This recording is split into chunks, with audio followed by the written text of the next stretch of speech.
the Know Your Gear podcast.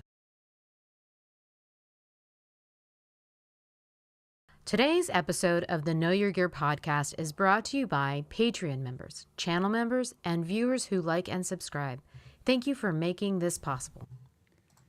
Hey everyone, welcome to the Know Your Gear podcast, episode 401, and season, what is that? We'll call it season 4. We'll call it season 4. I don't know why. We'll just make that up. As always, thank you guys for joining me on my Friday show, and a couple quick announcements that are easy. If you're here live, there's no commercials during the live broadcast. There's no commercials on the Patreon version of this later that reposts, and there's no, technically very few to no commercials on the audio versions. So there you go. Just let you know, you get commercials on the YouTube version. But thank you guys if you sit through those commercials, because it pays us, which is nice. This channel is, or this show is specifically sponsored by patrons and channel members, and I want to thank them for that. And also I want to thank the moderators. And if you see them with the blue, their names in blue, and they have a blue wrench, and it just means they're here to help facilitate questions, put links, share information, help, all the things that make hopefully your Friday afternoon better. We have a lot to go over. It's a cool week. I have maybe a guitar of the week. I haven't decided. We'll see if we do it. We'll see how the show goes. What else? I feel like there should be some other announcement, something else that was supposed to happen. I think that's it. Oh yeah, it's Valentine's Day. Happy Valentine's Day, everyone. Just to give you an idea, I have no idea if Valentine's Day is like. I have no idea. Is that a world holiday? I don't know what that is. What is it? I don't even know. I've never put a thought into it. Do people in Canada support Valentine's Day? First of all, do they support it? Because it's important that you support it. But do they partake? Is it like, does Europe, does Asia, like, is it just like the US thing? I have no idea. I just know, it's today. Today is, so happy Valentine's Day, everyone, with an N, a hard N. You got to say Valentine's Day, not times, because that doesn't make sense. All right. So, Tony says it's a commercial holiday. That makes sense. That kind of makes sense. So, Unfreakabelievable says celebrate ? Yeah, I don't know. I don't know how to explain it. It's kind of like, I don't know. Let's get into things. What are we getting into? We got some stuff. Let me go to an earlier riser question, a topic, if you will. This one was from, who was this from? This was from, I believe Edgar, who says, I think this is Edgar, says, Phil, why do some amps have the controls in front and some on the top? I wouldn't by now one way or the other will be the standard. Also, would you review the June Harmony? And it just says June Harmony that buy new. I think, June Harmony. So I think it means a Harmony guitar. Amp controls are in the front and on the top of the amps based on a ton of different variables. So first of all, some manufacturers will take, for instance, like this Amplified Nation amp behind me, this head, if you buy the combo, is the same chassis. So it'll load into a combo box, and that's just how it goes. But some companies will flip the electronics, on the head and put it at the lower piece, and then, have it one direction for the combo. So like I said, sometimes the knobs are there because of the cost savings to make two functions, head and combo. Sometimes it's just because they originally designed the amps mostly with the controls on the top for the most part. I shouldn't say that because I think there were some front controls as well. Part of the reason I was told a long time ago by a person who was pretty smart at Fender in the amps areas, said that a lot of the original Fender amps had controls on the top because at the time the amps went in front of the players. They were essentially the PA. So they would put the amps in front of you, and that's why, interesting enough, let's share a little fun, weird thing to know. This is a weird thing to know. Let's go. We'll trust Sweetwater has good pictures. We'll see how this goes. Fender amp. Let's try Fender amp. I want to show you something that a lot of you probably don't notice. That's really strange. I remember this from years and years ago. Let's pull up a Hot Rod Deluxe. Here's one, Blues Deluxe. I want the Hot Rod Deluxe and the Blues Deluxe. Okay, so funny enough, if you don't mind, I just want to jump around Sweetwater again. And now I'm going to do Hot Rod Deluxe. Hot Rod Deluxe. And I'll verbally explain for those that are listening later. Okay. So if you guys are familiar, oh, that's funny. They reversed. Well, it's probably did on purpose. Okay. And let's do this one. Okay, let me share this with you. So if you're familiar with the Hot Rod Deluxe, this is how it works. If you're looking at it, this is the back of the amp. So if you were standing in front of it, it doesn't, or sorry, if you're standing behind it. So keep in mind, what I'm trying to point out here is the controls are on the back of the amp. Okay, so they're on the top, but towards the back. So this is the back of the speaker where the controls are. So obviously, if you were this amp is in front of you, this would be upside down. That doesn't make sense. If you look at vintage amps, and ironically, I don't know why, but the Blues Deluxe version, keep in mind what I'm trying to point out. It is the other way around. The controls are on the back of the amp. So like I said, this is the back of the amp where the controls are. So if you were standing behind it, you're reading them correctly. See how you read them the right way? But if you bought a Hot Rod Deluxe and you're standing behind it, which I don't know why you'd be standing behind it, the words would be upside down to you. That's why they flip them. So originally, not only were controls on the top of the amps, they were inverted. The writing was inverted so that it made sense to read one of two ways. Now, keep in mind, there's two reasons. One, if you're standing behind the amp, you're looking at it the correct way. But also sometimes if you bend over and look down, it's reversed. And sometimes they did that like on the back of the jacks and stuff. But and then later, when the amps started going behind us, so to speak, they started putting the controls in the front. That's not a fact for every scenario. That is probably in some of the design theories of amps. So some people are going to say that's not true, but it is true. It's just not probably a blanket statement across all amps. So you said you hear two fills? Hear two fills. Okay. Yeah, you guys will hear echo when I change screens. It's just how it works, guys. But you shouldn't get double sound. Well, hold on a second. Let me check something. A blanket statement across all amps. No. That's why. You got double sound when I was looking at the other screen. That's because there's another input. I fixed it. So thank you guys for telling me. So anyway, so back to the reasoning. That's kind of just a couple of the reasons why they put the controls where they do. Like I said, to share cabinetry concepts, to depending on the usage of the amplifier, whether it's in the front, whether in front of you, whether it's behind you. That's just a ton of reasons, right? That's some reasons, but a lot of it probably is just, like I said, just design, just how it looks. People, I always kind of find it funny. Like if you're an old school rocker, like a metal guy or a hard rock guy, amps like what I'm finding behind me, the Amphonics not the Amphonics, Amplify Nation, where the controls at the top of the head looks wrong to you. You think the controls should be at the bottom of the amp. Yeah, so if you look at a lot of the metal amps, like in Marshall amps, the controls are at the bottom. But then if you look at the Fender style heads and those kind of heads, the controls are at the top. So again, just design stuff. Okay, let's grab this one. This one came from Clyde. He says, "Hey Phil, what's the deal with Ernie Ball pickups? They sound great. Never see them for sale or used." I don't know. I mean, as far as I know, Ernie Ball is essentially making pickups and putting them in their own guitars. I would imagine they're selling them aftermarket, or they will eventually sell them aftermarket. I don't know specifically anything about them. I know that when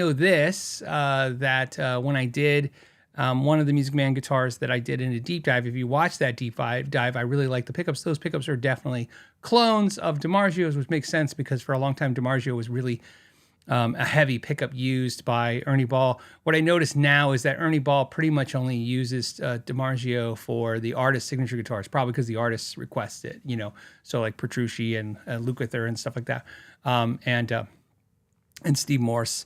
But yeah, the ones I've heard have been pretty good. The Toasted Abbasi guitar, I thought the pickups were pretty good. I mean, at this point, it's not hard to make a good pickup. You can understand, like, all the designs are out there. It's just, what are they cloning at this point? I know they talked about this. Weren't they the ones that were like the cryogenic frozen pickups or something? You know what it is. I try, guys. I really do. I really try. I'm a nerd, so I got to look and learn. But a lot of the stuff that these manufacturers come up with pickups, it feels like it's mostly the guitar manufacturers come up with this kind of marketing stuff. You don't see a whole lot of the actual pickup manufacturers doing it. Sometimes I'm like, it's so heat treated magnets with cold treated wire. And, I'm like, and just whatever they can put a spin that makes it special. Look, I'm not against marketing. Obviously, I think it's a very important, obviously. I think the companies that don't engage in good marketing obviously go out of business a lot of times, even if they have a great product. But, sometimes the silliness gets silly. But I like the Music Man pickups, and if that helps, that's pretty good. That's it, really. Thank you, Max. Cryogenically frozen pickups. That's the emoji. Yeah. Look, there's some science behind all that stuff. I'm sure, we've seen it all. I don't know. It's really tough for me. But I don't care. How about that? It doesn't hurt anybody, whatever they're doing, as long as it sounds good. It's just funny that they all have to have. I still think, if I was going to give it the award to the silliest, though, I think the silliest still goes to Paul Reed Smith for the naming structure and stuff of pickups. But, again, they make good stuff. And at the end of the day, if that's them just trying to put a spin on their stuff, they're just trying to survive. There's a lot of us, but there's a lot more guitars, so it's harder to get us to get them. Get us to buy those guitars. I'm actually, let's check this out. It's kind of a bad marketing idea. See, this is what's called bad marketing. Let me show it to you. I have an OG Know Your Gear cup. This cup is not for sale. Not this one. See, this is the cup. See, hey, I have my own merch, and you can't even buy it. Blizzard says, Phil, is the market still bad for selling? Okay, so let me tell you some interesting things that are going on. And we're going to bring up something. So this is a good time. Blizzard, thank you for the segue into a great conversation. And also to also talk about this. I want to make sure everybody's aware of this. I think it's pretty cool. This is a discussion that I got to hear about, as from friendship circles, right? So let me share something with you. So I think this is pretty cool. So let me share this with you. I'd like to point out that I'm not getting anything for this. This isn't like a affiliate link or a sponsor or anything like that. Just I want to share this because I think it's cool. Okay. So if you haven't heard, it's the 10th anniversary of Kiesel. Before I go into this, I will explain why that makes sense in a second. So if you haven't seen Kiesel tomorrow, Saturday. So if you're watching this show on Sunday or Monday, I don't know. You're going to have to go to their website. But if you go to their website, I think tomorrow at like 10 a.m. Pacific Standard Time, again, click there for more info. I'm not really here to go into details of it. I just want to share this because this is more to share with you guys than for Kiesel, because you'll hear why in a second. This is definitely for you guys. They're doing a Aries run, which is their most popular guitar, and they are doing it starting at $13.99. Now, I know what you're thinking. Oh, no, $13.99, then you add all the features. You can literally get a complete guitar for $13.99. That's a USA-made custom instrument. Now, this will have nickel silver frets, and I think for $100 more, I mean, I could go into it and learn, but you guys should go check it out yourself. Satin finish guitars, ash bodies. I think they're doing ash bodies. This isn't step-down gear. So in other words, they're not doing like step-down quality. This isn't like a different thing. What this is, so let me explain it to you. So Carvin Guitars, which is the original family when the family was together, that company was started in 1946, the same year as Fender. So that company is celebrating 75th. Is that 75th? I don't know. What year is it? 70, whatever. You guys get I should know the answer, but... but Kiesel guitars branched off, and to essentially, and I'm just going to say this is just my opinion, to save the guitar company. So this, I'd like to point out, this is important for me to say to you guys. This isn't something that because I'm friends with those guys. This isn't something that they've told me. I just know that this was, Kiesel was, in 2015, Kiesel essentially rebranded the guitar side to Kiesel. And I don't care what anybody says, it was to save the guitar line. The guitar line was going to be shut down, the Carvin line. And so they rebranded and they came back as Kiesel. So it's been around for 10 years. So celebrate 10 years. That's why it's a big deal tomorrow, that it's like only for a limited run or limited time. You can get a guitar, one of their guitars, at the lowest price I think they've ever done it ever in their history, to say thank you to you guys. But more importantly, because they're not really making any money, and this is just from, I watched their live thing, but I understood what he was saying. They're going to make these kind of fast just to get through it. So they're going to do this run. So when you put in your order, I think you get them in like 2 months, like 8 weeks. So just letting you guys know, I want you to know the information out there. Why? Well, because that's $13.99. That means you can buy a USA made, essentially custom style guitar, because it does have some customizable features at that price point, for the price of what we've been reviewing on this channel, made in Indonesia, China, Japan, you name it. So it's a pretty good deal. So just check it out. That's for whatever it's worth. Let's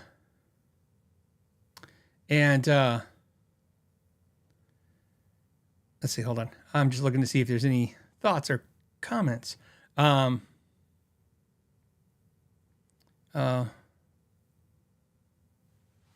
don't understand that comment. I'm like looking for comments, and one of them, I read it. I'm like, I don't understand what that means. But what's funny is I thought it was a cool idea. So that's basically what it is. I thought it was a cool idea. I think it's funny. What I always see, this is an interesting idea. I always pay attention to this stuff. I told you guys this years ago when Behringer decided to ditch all of its dealer network and only go essentially with direct. So Behringer sells direct. They sell on AliExpress. They sell on Amazon. They sell Sweetwater, and they sell Thomann. I believe that's the only 5 places you can get Behringer now. Okay. And I said this was like 5 years ago. I said the industry is going to pay attention to this. In a year or two, if this idea flops, then that will mean don't do it. But if it doesn't flop, you're going to see more companies taking advantage of that. And I like that because I think ideas, bad or good ideas, are infectious. They just get out there. And what I never understood, and it's maybe, tell me if you guys don't agree, I've never understood when a company's anniversary, it's like, it's our anniversary. And now we're doing a limited run of a guitar for more money. It's a more expensive guitar and it has anniversary badging on it. And I'm like, well, how is that for the customer? Right? I mean, it's cool to get the badging, but I mean, why is it like more expensive? And I understand sometimes they kind of token up a couple of options on it, but I thought this was a cool idea. The idea essentially is to say, hey, thank you to all the customers who have come to them before. Here's a really good discount that we've never offered before. And also to anyone who's ever been thinking about trying our brand, we just opened up a price point to you.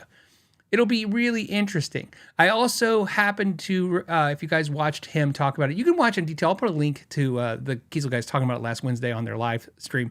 They're going to limit this, and it's because, again, they're not making much or any money at all at that price point, so they don't really want to be inundated for like the next 8 months, right? And that's a big deal. Like if they sold out for 8 months, I mean, they would be making no money for 8 months. So that's why they want to get through them and get this out there. So I thought it was a good way to celebrate.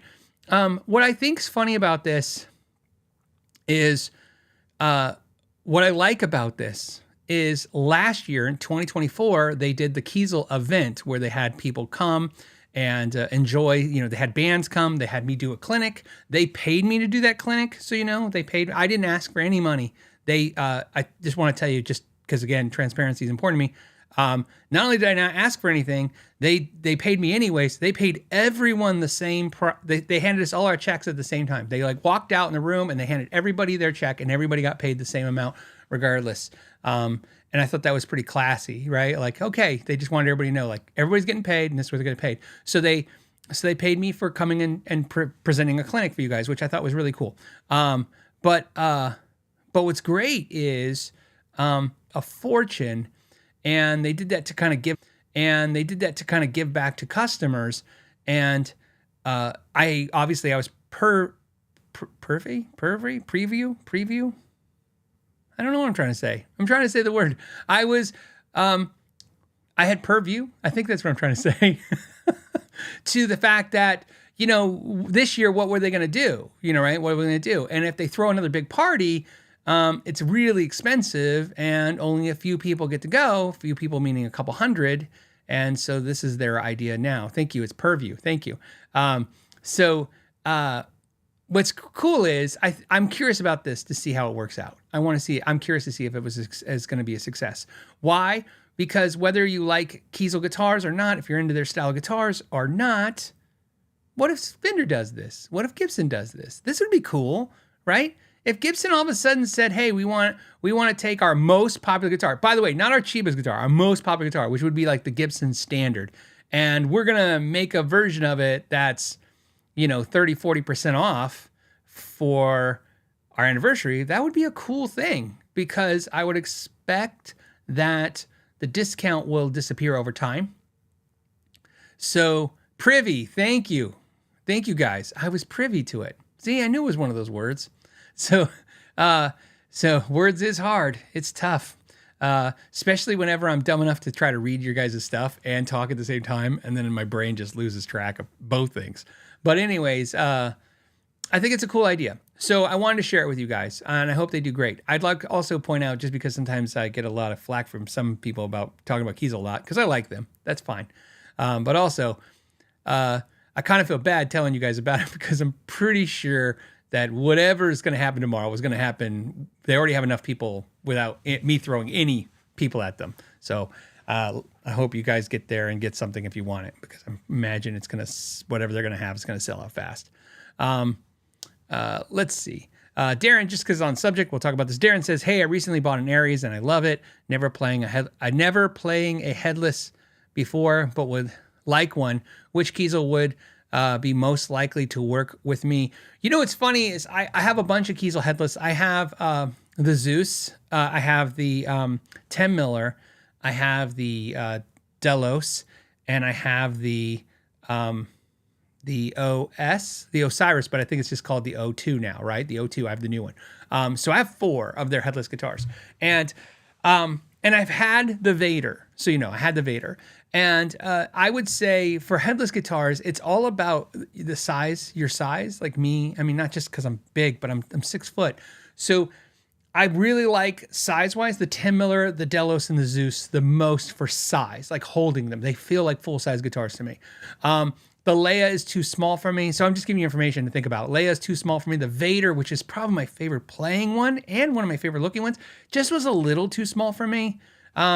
It just didn't work. I felt hunched over a little too much on that guitar, and as much as I loved it, that's what the thing was. The O2, which is close to me, is close to the Zeus.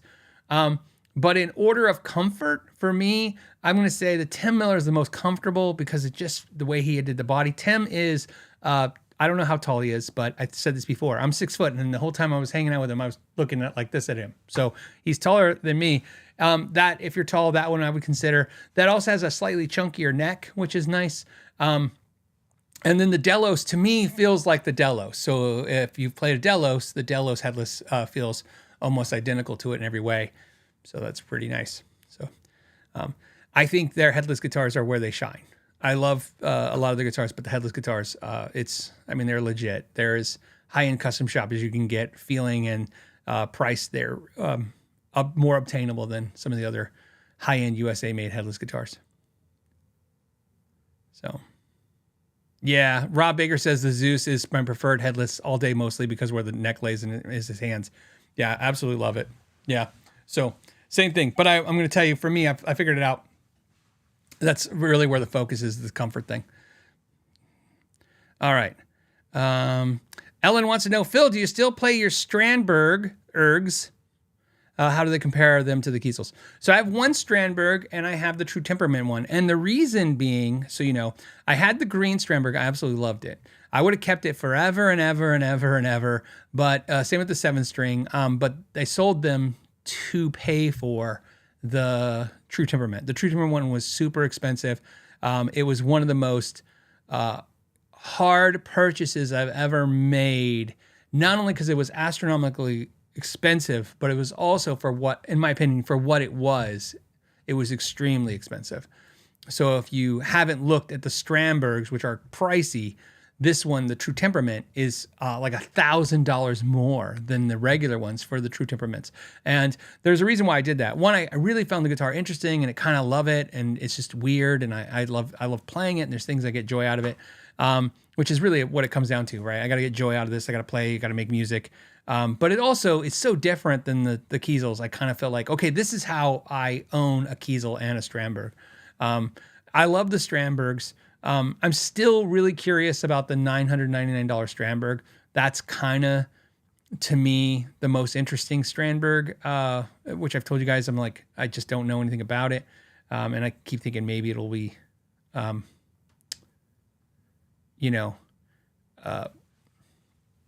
maybe it'll be really, like the other ones are really cool for $1,000. But the thing I like about the Strandberg is very, very comfortable. So, but you gotta understand some of this is, and this is just the silliness of a lot of us, and some of us not so much. Part of my logic is when I'm buying something and stuff's expensive, especially expensive, I pay attention like, oh, this is made in the USA and this costs the same as something made in Indonesia or China or Japan or whatever. And again, it's an economical thing. I've said this a million times. I'll say it 1 more million if you want. When it comes to where things are made, I prefer things to made not only where I live. When I say where I live, I mean in my town, in my city, in my state, in my country, right? In my continent. That's where I prefer to put as much money as I can. I have no issues with saying that publicly. I buy guitars from everybody and everywhere around the world because I'm an addict to this stuff. But it's not hard to figure out if you look behind me. I don't even know what is behind me today. Let's see. Oh no. Okay, so we have made in the USA, made in the USA, made in the USA, made in Japan, made in Germany, made in USA, made in Japan, made in USA, made in USA, USA, and USA. So there you go. I tell everybody it's just my opinions. That's what this sometimes the show ends up being. Sometimes I think buying made in the USA is a luxury, and if you can afford to do it, you should be very happy. It's a very nice luxury to do. So I don't think it. And the reason I say all this is not because I'm afraid of offending anybody. Trust me. Last week's show was negative 43 subscribers was my net total for the show. So obviously I'm not making friends out here. But reason I say that is because I don't want you to think it's attached to a quality logic. I'm not saying these guitars are built better. I don't think that's a thing that's real true. I think there's guitars that are built all around the world for a fraction of guitars that are made in USA, and they're better. Not only as good, they're better. The Strandbergs that I've played and have, I know some have been, I've heard complaints, but the ones I have are as good as, quality-wise, as Kiesel. They just are. My Strandberg is as good as Kiesel. But when I'm talking about $3,600 made in Indonesia versus $2,500 made in the USA, there's a part of me that's like, I really like to put my money in my economy. That's part of my thought process, especially for stuff I don't need. There's a thought there. But again, it's a lot easier to make a decision to... it's a lot easier to justify when it's a lot less money. Where I'm like, oh, well, why pay more for a USA made guitar when I can buy a really good Indonesian for half the price? I think that's a great logic.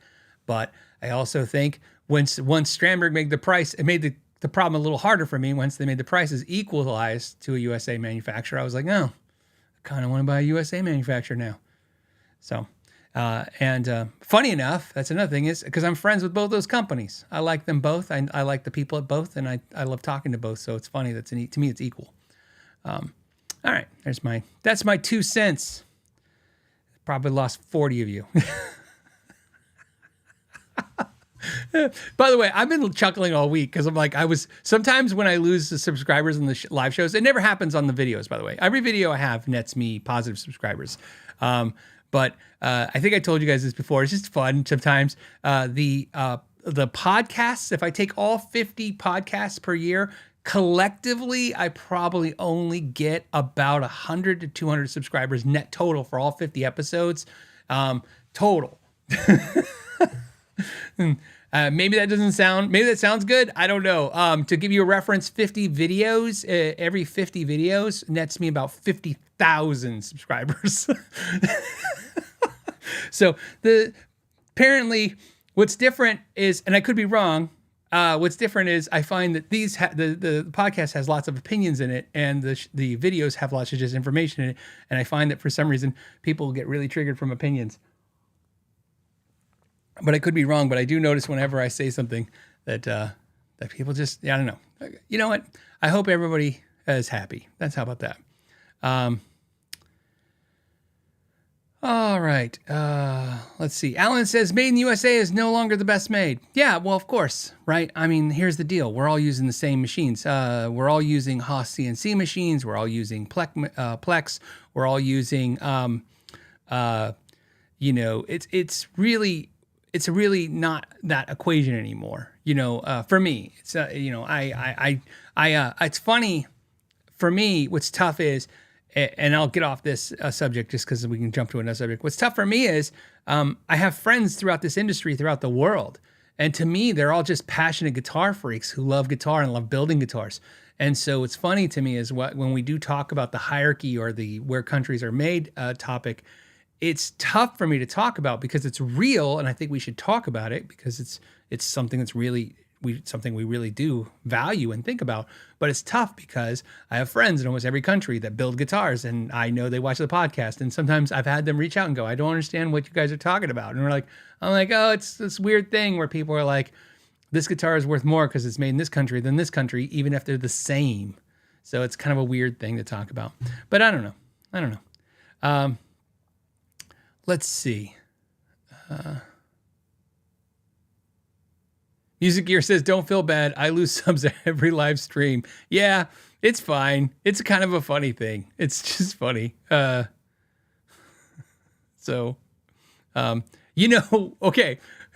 Okay. Before we jump subjects, I just want to say this because it's kind of a fun fact. Because I know sometimes when I say things like what I just said about the subs and stuff, somebody will give advice in the comments. I'm going to let you know a little weird fact about this channel. The retention, in other words, how long people watch, is 8 times more on the podcast than it is on my videos.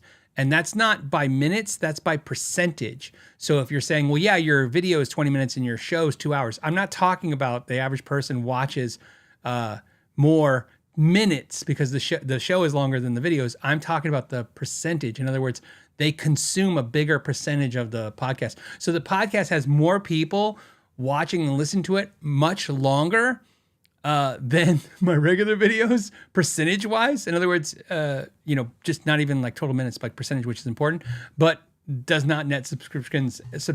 In fact, it usually nets loss of subscriptions. So it just means more people like to hate watch the podcast. I think that's what that means. Who the hell knows? Who knows? I don't know. It's guitar stuff. Let's talk about guitar stuff. We're going to talk about, what are we going to talk about? We're talking about Antique Rocker says, what's my opinion on the circle guitar that's been in some videos from NAMM? Is it $11,000 plus a novelty or a new creative tool for making music? Okay, let's share this. So the circle guitar, I saw it on Paul David. So I'll go there. YouTube, Paul David, because I know he did it. Is it Paul David's? Yeah, with an S. I should know he's Paul David's. I'm sorry about that. Let's do this. I'm going to click in, and then I'm going to mute this thing, and then I'm going to scroll here, and I'm going to try to find a picture. There it is. Look at that. Cool. Here we go. This is Paul David's. If you don't know his channel, you should check him out. It's a really good channel. He even had me one of his videos once. Really cool. And that's a big deal because he's 3.5 million subscribers. Anyway, so this is the guitar in question. So this guitar, apparently this thing spins, and as it spins, it makes weird sounds. That's how I'm describing it. Please don't get upset if you thought it was the greatest thing ever. I don't know. What's the question? I don't know. What's the saying? A problem looking for a solution, or a solution looking for a problem. I think that's the way to say it, a solution looking for a problem. It's probably really cool. I don't know what to think of stuff like that. When they, make a weird guitar that's $11,000 that just, it spins and makes this crazy sound. My thought is this, seriously, when I saw it, because I watched some of the videos. I watched the Paul David's shorts of it, short videos of it. And I thought, it sounds like a keyboard to me. And anytime guitars sound like keyboards to me or synthesizers, I'm just like, well, why wouldn't I just do that? So that's my thought. But I don't know. It's probably cool. The tough part is this. It's easy to, I didn't touch it. So it's one of those things. $11,000. I have no idea what its value is because I didn't touch it. I don't have the problem with YouTube that's been a problem is, and I've had this conversation with so many companies that they don't understand, is that it's hard. It's hard to give a end user, you guys, a concept of value off of a screen. To us, when you're watching a video, everything looks the same. Everything is the same. It would be like showing you pictures of food versus letting you smell it or taste it, right? It's like it's just too difficult to get 100. So to me, looking at it, I don't have any value of it. But also, especially when you hear it's like $11,000 and it does a thing that I'd never really needed to do as a musician. I'm not like, oh yeah, I always wanted that sound. It's not my thing. But I don't know. It was an enjoyable video. So at the very least, I thank him for making the guitar and then letting us watch a video and going, and you never know. You never know when the next trend's going to happen. Maybe in a couple years, we'll be sitting there going, yeah, all the kids, man, they're all playing spinning guitars, like with fidget spinners. I saw the pedals. Some pedal company had fidget spinners attached to pedals, making spinning sounds with it. It was like all kinds of stuff. It's just, I don't know. It's so weird. So it's the harsh reality. I didn't go to the NAMM show, obviously, this year, and I'm probably never going again. And there's a ton of reasons why. But the main thing about the NAMM show that I always loved and hated, absolutely loved it and hated it, was is checking out not the new product, like the new Fender, the new Ibanez, the new thing, the new Gibson. It was always like that stuff, the crazy inventions, the crazy ideas. And the hard part about it was half of those ideas were always like, wow, that's really crazy. I never thought of that, or I never thought that was going to be a thing. That's pretty cool. And then half the time you're like, oh man, I'm so sorry. Like, there's like you just can't say. You just don't want to say. You're like, I hope you didn't pay to come here to show us this, right? You feel so bad. And I've thought over the years, because I've been to enough NAMM shows, like, was there things that I saw and thought that, like, oh man, this was a horrible idea. And then later, was wrong and it's the next big thing. And so far, not a thing, like not a weird thing I've ever seen, was like, oh yeah, this is really cool. It was, and one of the things that sucked about going so much as a YouTuber over as being a store owner is, as a YouTuber, I would change my mentality from the show. I would take more footage of odd things because that would get clicks. Then at the store, I would just pay attention to things that I thought were really interesting and people would probably buy, So it's funny to me when I would walk around with the concept of like everything here is potential product to sell someone. I would look at all the things and go, this has value. And I would look at that. When I was a YouTuber, well, I am a YouTuber, but when I was a YouTuber going to NAMM show, a lot of it was like, that is going to get a lot of clicks. People are going to make fun of that. And I felt, and that's one of the things I didn't like about the show. So, says, yep, says, Phil just described every first act guitar. Yeah. You guys remember I did a video on years ago. It was a big video, or, it did really well for me. And it was like NAMM trends of that year. And there was a penis shaped headstock. And I always remember I took a picture, and that video, that's the only reason it got views, is because everybody was like, why did they make a headstock that looked like a penis? But the funny part is, when I say that, is they didn't think it looked like a penis. It was one of those things, like, I took a picture of it and then I posted it. I think it was the thumbnail. I posted it and it got all these views. And I kind of always felt bad all these years later at the company, because the company, they didn't see it, but everybody else was like, is that a penis? Like, it was the weirdest thing. So it was strange. It was a strange thing. Nice. Okay. Okay, so let's go. You have to go and look at that video if you want to see it. It was crazy. Okay, so Brian's question is, hey, I ordered a Warmoth neck from my Player 2 Telecaster. What are the best case and worst case scenarios when I go to install it? Any extra tools I need? Best case scenarios, it pops on and you're done. That's happened to me many times with Warmoth necks. You're just lucky and everything lines up in the world and it's good. Worst case scenario, you will have to level and crown some of those frets because, when they level and crowned it, they did it when it wasn't on a body. It's set to it's set to a guitar, set up with strings and stuff. My experience with them is that most of the time they're going to do a really good job. They're going to get you pretty dialed in. So you should be fine. What tools will you need for that?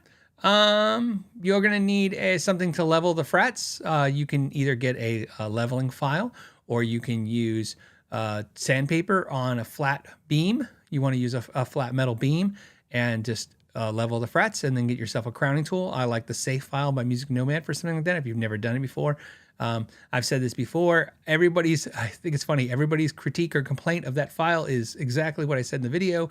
It's it's not as fine as the StewMac files. The coarseness of it is not as fine. It's not warranted like a StewMac file, but you cannot screw it up. What's probably going to happen is StewMac's going to make a version of it, or already has a version of it, and you can check out that too. But that's why I recommend the Safe file. It's a great way to crown a fret. So you're just going to have to do some extra polishing work. But in my experience, that's the harder thing to mess up.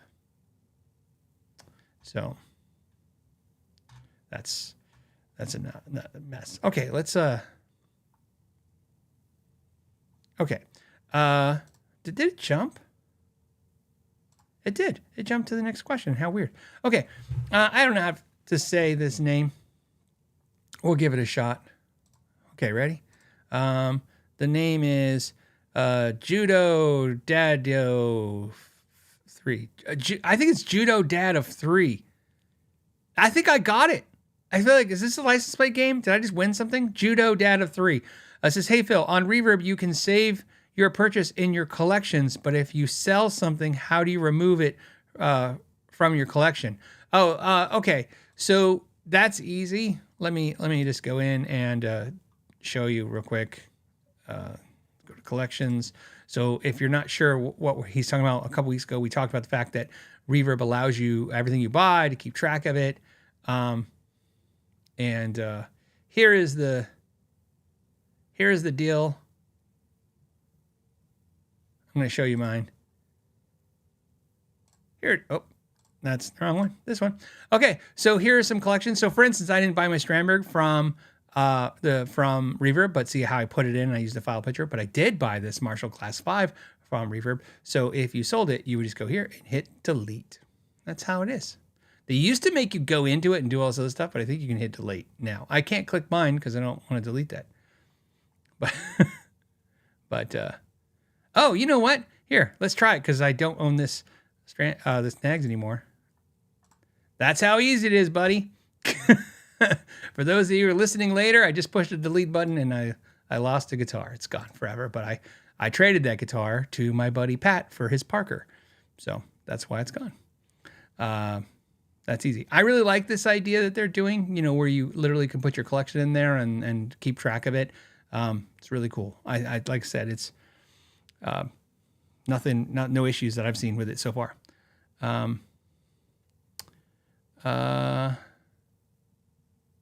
Let's see.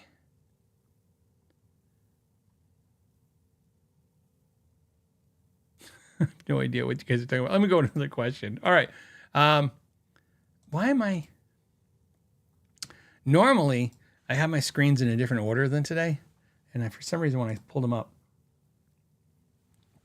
it just didn't go in the order I thought.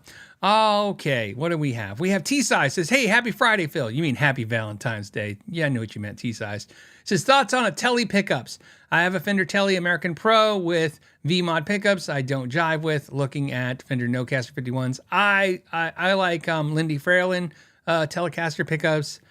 That's for sure. I like those. I like the Seymour Duncan BG 1400s, which are noiseless stacked, but they're so powerful. And you can coil split them. So essentially like coil tap them almost. You can make them noiseless where they're really powerful and then click them and they'll go to kind of a vintage tone. I used to have it set up on that and then I just never used the vintage tone because I just turned the volume back a little bit. Those are two really good Telecaster pickups to check out. But the Nocaster 51s are cool, but I prefer the Lindy Fralins. So that's just where I go. Craig says, hey, I can feel the edges of the skunk stripe on my poly satin Squire Telecaster neck. Yeah, that's right. It happens when the two different woods dry at different times. Is there any way to smooth it out without having to sand and refinish? Yes. You do have to sand it though. You'll want to sand it. You can use the Scotch-Brite pads, but I prefer steel wool for everything. So you just bag the guitar. I've shown that in videos where you just take a plastic bag, put it over the body of the guitar, tape it off so that nothing's going to get around the pickups of the guitar or the body or anything. And then just go ahead and you would want a steel wool triple-aught or 4-aught steel wool in that order, and just kind of try to blend that little bit of edge. I always tell everybody that edge feels dramatic. It's not, okay? Because here's the deal. You don't even need it. You're thinking like you need to sand it down. Really what you need to do is make the lip blend out. Think of it that way, right? You have two edges, right? And that's the real thing that you're feeling. It's not so much that the skunk stripe lifted out, which is what it really feels like. It is kind of that, but it's not that's what's really you're trying to fix. What you're trying to fix is that, when your finger goes over it, it doesn't feel that edge. So you're trying to blend that edge. So you're going to spend most of your time just blending the edge of the skunk stripe, which is the walnut. Once you blend it out, and if you have a satin neck, you're probably just not going to have any issues because you're just going to keep steel wooling the whole neck and it's satin. If you have a gloss neck, well, then you're going to have to get some buffing compound and buff it back to a shine. If you don't feel comfortable doing this, I'm not suggesting that you just do this willy-nilly, but I'm just telling you that's the procedure to do this. If you're lucky, in some cases, it does need more work than that. But a lot of times that will do it. That'll get you going. And a lot of people hate steel wool. And I know it's because they're like, it gets on your pickups, it's a mess. I'm like, yeah, but man, the problem I have is it's what I've used for 20 years. Even though, like I said, I do recommend 3M pads. I do use those. And a lot of factories do use the 3M pads and a lot of factories use steel wool. It's just, it's readily available and it works really good. Brad Guitar Miller says, hey, Phil, new guitar day. I picked up a PRS SE, was going to go with the standard, but ended up with a cool black cherry, almost perfect veneer on the maple cap. I asked my Sweetwater rep, and I got 10% off. Thanks for all you do for the addiction. Yeah, I'm glad you got it. I'm glad you got the 10% off. Like I said, if you guys don't know, always ask for a discount if you have a rep, whether it's with the Guitar Center, your local mom and pop shop. I always say this. Look, somebody's probably going to give you a deal. And so you might as well ask the people that you like to work with to see if they want the opportunity to give you the deal. And I always ask. And so I never say, if they say no, I always come back later and do it again. So it happens to me. So you guys know, I've reached out to my Sweetwater rep and said, hey, can I get the discount on this?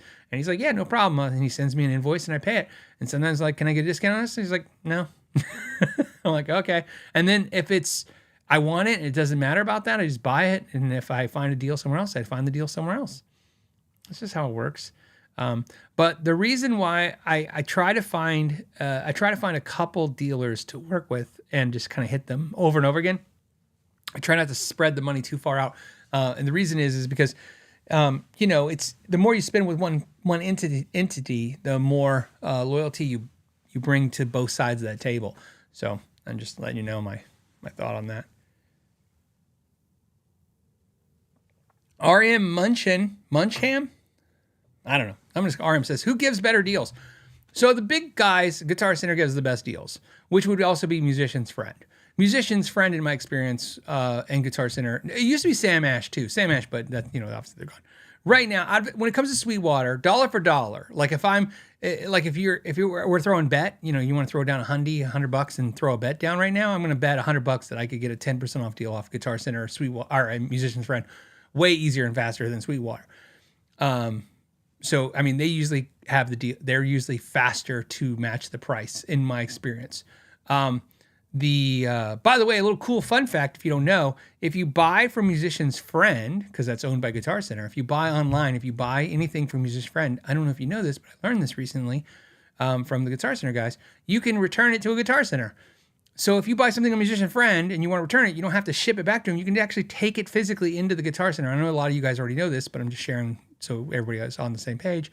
The only caveat is you can only get money back. So in other words, you can't exchange it for anything in the store, and they can only return the money back on whatever card or system you use to pay for it. So whatever, but that's no problem. You just run it, you don't have to ship it now. You don't have to deal with it. You just walk into the Guitar Center, hand it to them, and they just easily give you a refund. But that in my experience, deals are always more with those guys. And then that's the big two, right? And then my experience is mom and pops always give you the best deals. By far. I always find the best deals with a mom and pop. And when I say mom and pop, I mean anything that's not the big corporate kind of big, entity, right?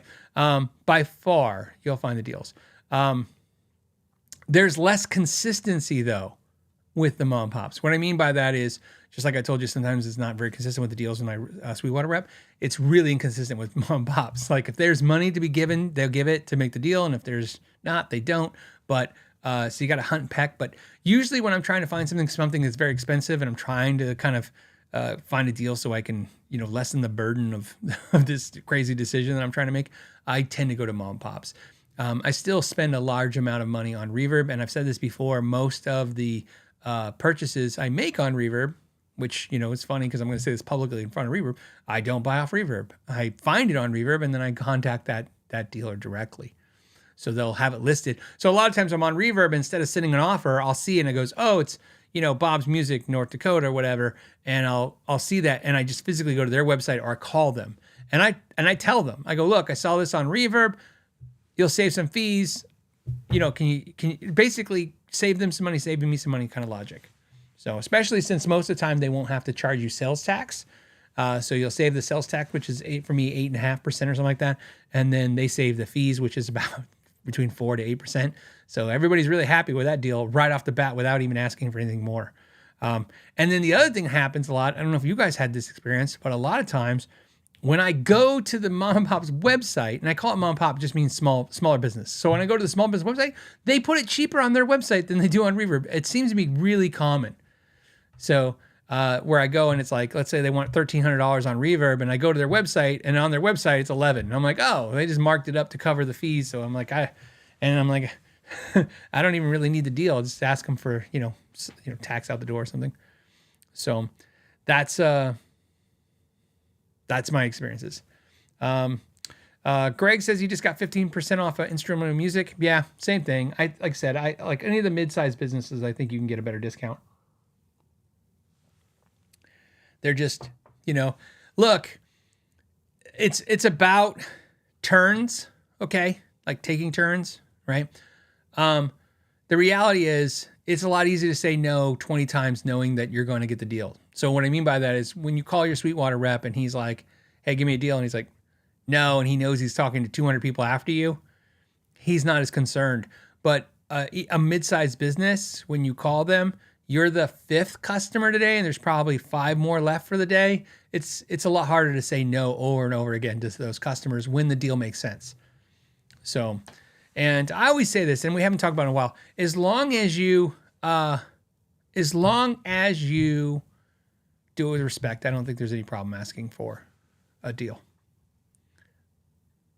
I always do it with respect.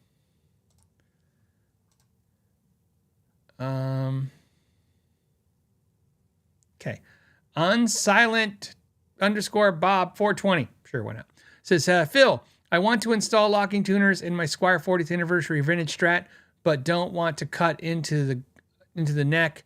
Yeah, that's fine. You can do hip shot tuners with the ump plate. So you want to Google that, or you can do ratio tuners with they have adapter plates. There's another option. I'm not going to look up your specific guitar right now because even if I did, the Squier 40th anniversary vintage could be different models. You have the third option you have is you can just physically find the exact tuning keys that you have now in a version that has lockers. There's a locking version of every tuning key out there at this point. So you can find it and line up the holes. But if you don't want to do that, if you don't want to find a specific tuner, there's a cool advantage to buying hip shot tuners with the ump plate, which is an adapter plate, or the ratio tuners with the adapter plates, is that when you put them on that guitar, if you ever decide to sell or trade that guitar, you can pull those off and put your original tuners back on and put those on another guitar. Where if you get the specific replacement tuners for that guitar, then you take them off, but yeah, now you have tuners that you can't fit onto another guitar unless it has exactly those tuners. So I really like those systems, and I think they're a smart move for a lot of people. That being said, now it's time for Guitar of the Week. let's do Guitar of the Week. So Guitar of the Week this week is, I may have shown this one before, but it came up. It's in the ether of what we've been talking about lately. So lately, if you guys haven't seen, I've done a bunch of videos of the new Fender Standards, which were controversial because all the standard videos are apparently controversial. And we really need some free time as people. We need to figure out how to calm down. Anyways, I also did the new Ibanez AZ model, the standard, and I did the new Yamaha Pacifica that was affordable. And a lot of discussion in the deep dives now that I'm doing these new sheets and even more deep of the deep dive. A lot of discussion of woods and materials and the value of them and the specifications and the value of those specifications. And what's funny to me is it's constantly I just don't want to confuse people. And I know I can't put everything in every video every time. So what's funny is one of the discussions of the standard series was that the fact that they have a 4-piece poplar body, and that's horrible. And I saw lots of comments. And if that's your opinion, that's your opinion. I'm not here to dissuade you from your opinion. I just want to make sure my opinion is clear, or my decisions on why I made the video the way I did. I did a video on the standard Fender series, and I said this has a 4-piece poplar body. I don't care that it has a 4-piece poplar body. To fully disclose things, the people that make the Fender Standard guitars, I consider friends. So let's start there. It was not a fun video for me to have to make, because when I was critiquing some of the things, in fact, the people. So funny enough, the people who made that standard guitar that I consider friends also made that Pacifica guitar, which I'm like, wow, what a week. I think I've been pounding on all their guitars lately. But anyways, the things that I was talking about, the 4-piece poplar body, I don't care if the guitar is made of poplar. A lot of people say that's a crappy wood and it's soft and it's horrible. I really don't care. It's sealed in plastic. Essentially, polyurethane is plastic, and it doesn't matter. I don't care if a guitar body is made of 3 pieces or 4 pieces or 10 pieces or 2 pieces or 1 pieces. This isn't to tell you you should not or care either way about it. I'm just telling you I don't. What I do, though, care about is that when I want to know what the value is. In other words, I talk about this all the time. If you make a 4-piece poplar body, that's a great way to make a very affordable body blank. It's a great way. Why not? Who cares? Make a 4-piece poplar body blank. But don't charge me like I was paying for a 2-piece alder body blank. That's my issue, right? Does that make sense? I don't really care. My guitars behind me that are made of mahogany or maple or whatever wood, I don't care. I don't care what they're made out of, but I don't want to pay the same price for lesser expensive materials than I do for expensive materials, because that's not a good value to me as a consumer. That doesn't make sense to me, right? So in other words, I don't want to pay $75 for chuck beef, right? I want a nice steak for that price. So that's kind of my thought process. But what's funny was, I wanted to illustrate this. I have a guitar today. It's made of poplar. Okay. So funny enough, I love this guitar. I've shown this before. I don't know if I've done it on the Guitar of the Week. Let me back up a little bit so you guys can see this thing. So this guitar is a poplar body, solid poplar body. Ironically, though, it's 1 piece. It's a 1-piece poplar body and a basswood neck. That's right. So this is a Parker Fly. I've shown Parker Flies before. This particular one's been in videos. I think this one, I don't know if I did Guitar of the Week. If I did, we're just going to rehash a little bit because it's a funny thing. So when Parker made this guitar was made out of, this body is 1 piece. So this whole thing is 1 piece. It was like 4 inches thick, and they kind of carved everything out. And they used a very soft material like poplar because they use carbon fiber or carbon glass sheet on the back, and then they paint over it. That's what laminates on the back. The neck is basswood on this model, and it's set into the body like a set neck. And then again, this sheet that goes over the back is 1-piece sheet. And then, as you guys know, if you know anything about that material, it's really hard. It makes this guitar really indestructible. Ironically, I'm too fat to stand on this thing, but if we could find somebody about 150 to 180 pounds, they could stand on this thing. Isn't that crazy? I'm just too big to do it. But I've shown this before. They're perfectly balanced. So I'm holding it with one finger for those listening later. So you don't drop it. It always scares people. But again, so Poplar body. So I thought, let's share this guitar. Now, here's a perfect example. It's full of a lot of electronics. Because obviously, that's what they're doing with it. Let's switch cameras here. Let me back up a little bit more. We'll keep talking. All right, so what we have on this guitar, like I said, Poplar body, basswood neck, carbon fiber fretboard, stainless steel frets, and we have volume tone with a coil split, and we have a volume for the transducer pickup, which is going to give you the acoustic sound. I'm going to start with the neck pickup. I'm running the Amplified Nation Wonderland Overdrive 50-watt tube head through a 212 cabinet with creamback selections, and I'm saying cream, like cream in your coffee selections, and a Sennheiser microphone. I'll start clean, and I'll just play the neck pickup, and I'll coil split it. Here's the neck pickup.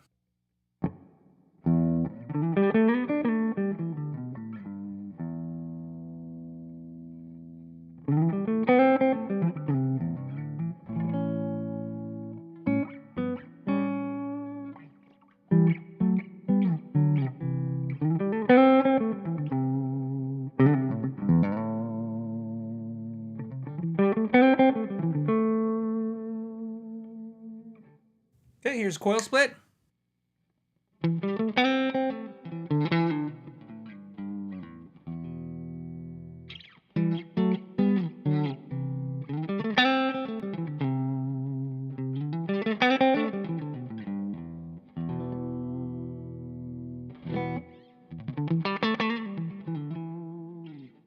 Okay, now I'll go to this is the acoustic piezo system.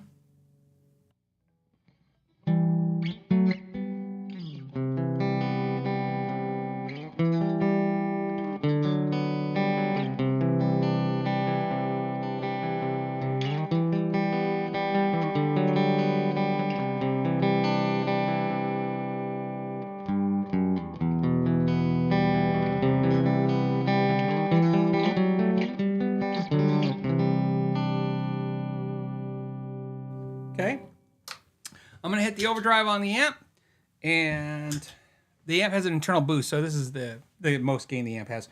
I'm gonna start with the bridge pickup. Here we go.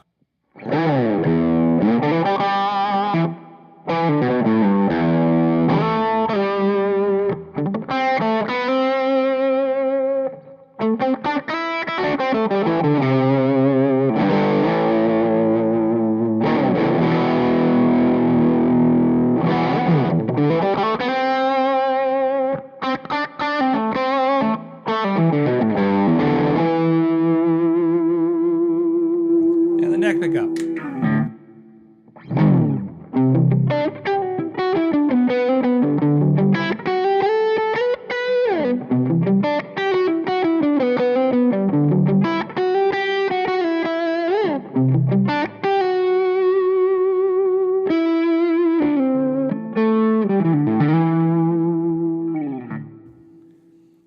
Okay, so that gives you a sense of the guitar.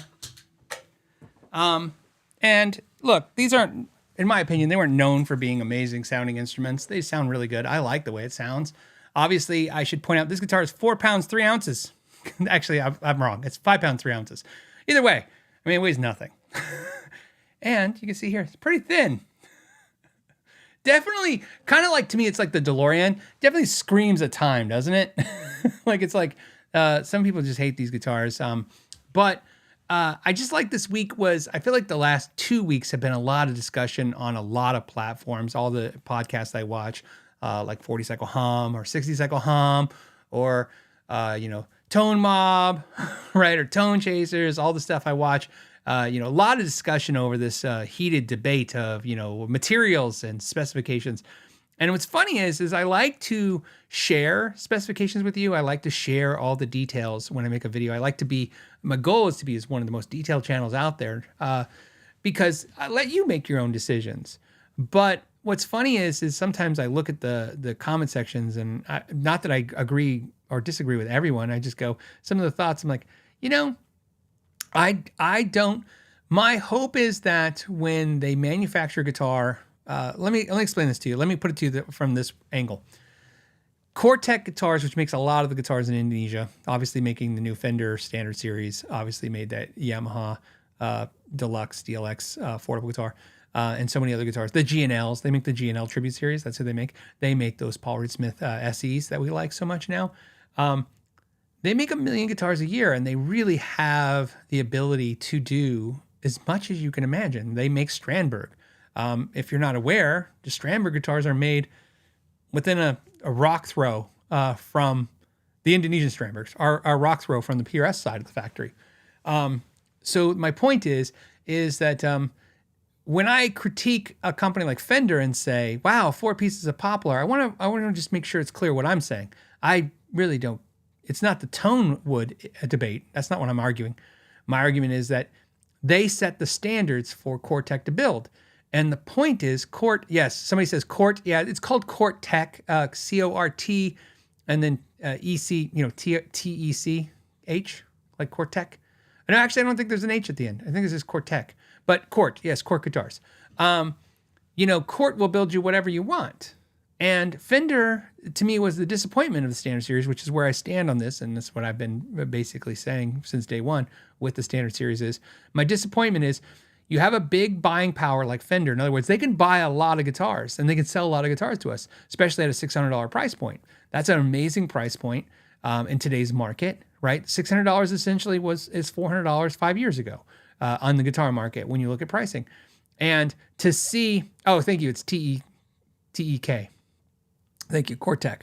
So anyways, the point is that when I saw Fender doing this, I thought, oh, with Cortec's ability to do volume and quality, Cortec physically, think about this. Cortec physically makes a $3,600 Strandberg street price guitar out of that factory. That exists. I own it. I paid for it. They didn't give me that guitar. I bought that guitar. Okay. They gave me a discount, but discount on $3,600. I don't care what the discount is. That's still an insane amount of money. So that's what Cortec can make. So of course, with Fender's volume, which is where Strandberg's problem is, they don't have volume. Who the hell wants to buy a square neck Strandberg? Think about this. You take guitar players, which there's not that many of us, and then go, hey, you know what? There's only so many guitar players that buy guitars. Let's do this. Let's chop off the headstock. And you're like, okay, well, you just lost about 40% of the guitar market. I'm like, oh, well, then let's make this the neck square. So let's square it off. Okay, then we just cut it down to what? Another 30, 40% of the market gone? And you're like, okay, now you're down with what? 20% of the market left of guitar players that were interested in this guitar, and then go, let's put squiggly frets on it. Okay, and once you break it down to such a small group, they have to pay the price for the low volume. So like I said, I think it's funny when I saw the Fender Standard stuff, I thought, man, with Fender's ability to sell guitars in volume, and the template for a great guitar, because they could just follow the Strat and the Tele templates, and Cortec's ability to make extremely beautiful instruments, I thought, man, this is going to win. I told you, I bought those guitars. And I think one of the things that was across those videos, and I've said this before, a lot of what you saw emotional in my videos was I bought those guitars thinking I was making 2 banger videos, right? Because I thought I was going, oh, this is great. I'm gonna get these Cortec guitars, which I got, and I'm gonna do this video, and it's gonna be, the title's gonna be like, Fender just blew away the market. Like no one's going to buy a $2,000 American Strat again, because with a $600 Cortec built guitar, it's going to just be unbelievable. And when I saw what they did, I was like, wow, I wasn't trying very hard, was it? It was just, they really thought the brand was going to float a lot of that value.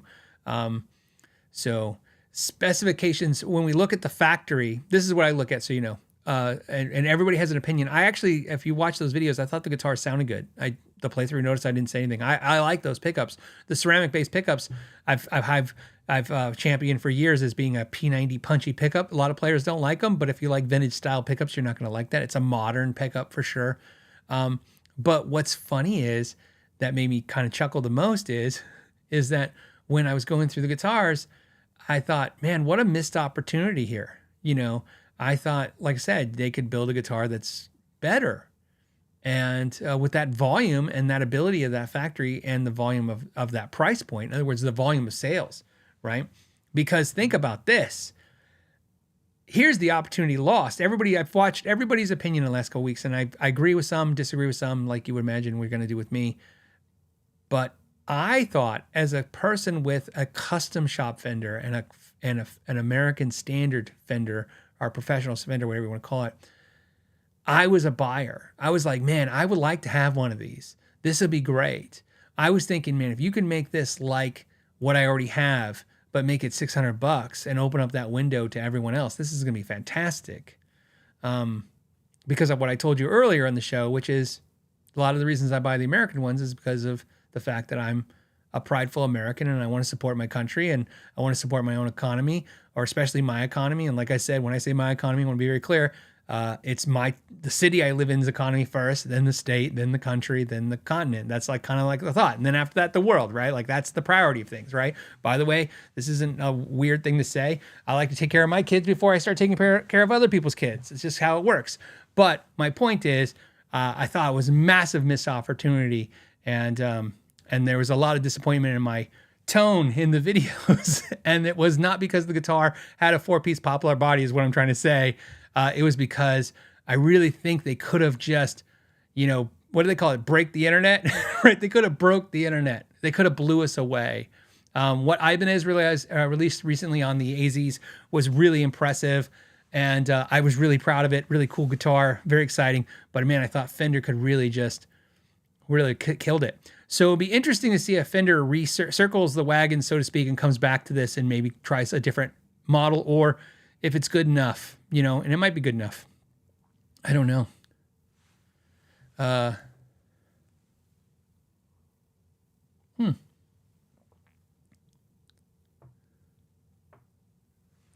Let's see. Any thoughts on that?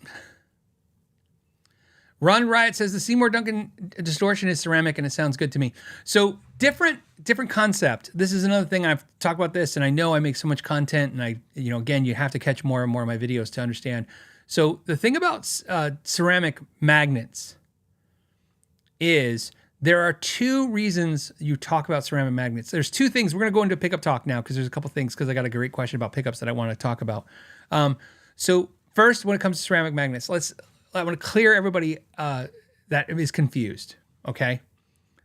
The ceramic material that they make magnets out of, by the way, is a numbered ceramic system, is numbered like Alnico. So it's Alnico, 2, Alnico 5, Alnico 4, there's Alnico 3, there's Alnico 8, there's all the numbers, right? But the more popular is one I just said.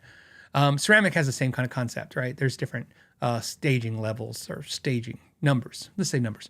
Okay, that's not what's important. What's important with ceramic is that it's out of the magnets, it's the least expensive to manufacture.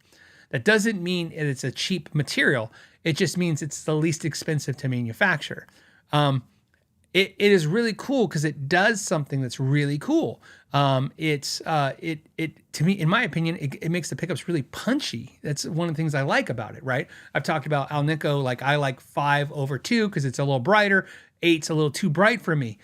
These are very connoisseur type levels. Most people would hear those pickups and not hear any difference for the most part if we're just taking a cross section of pickups.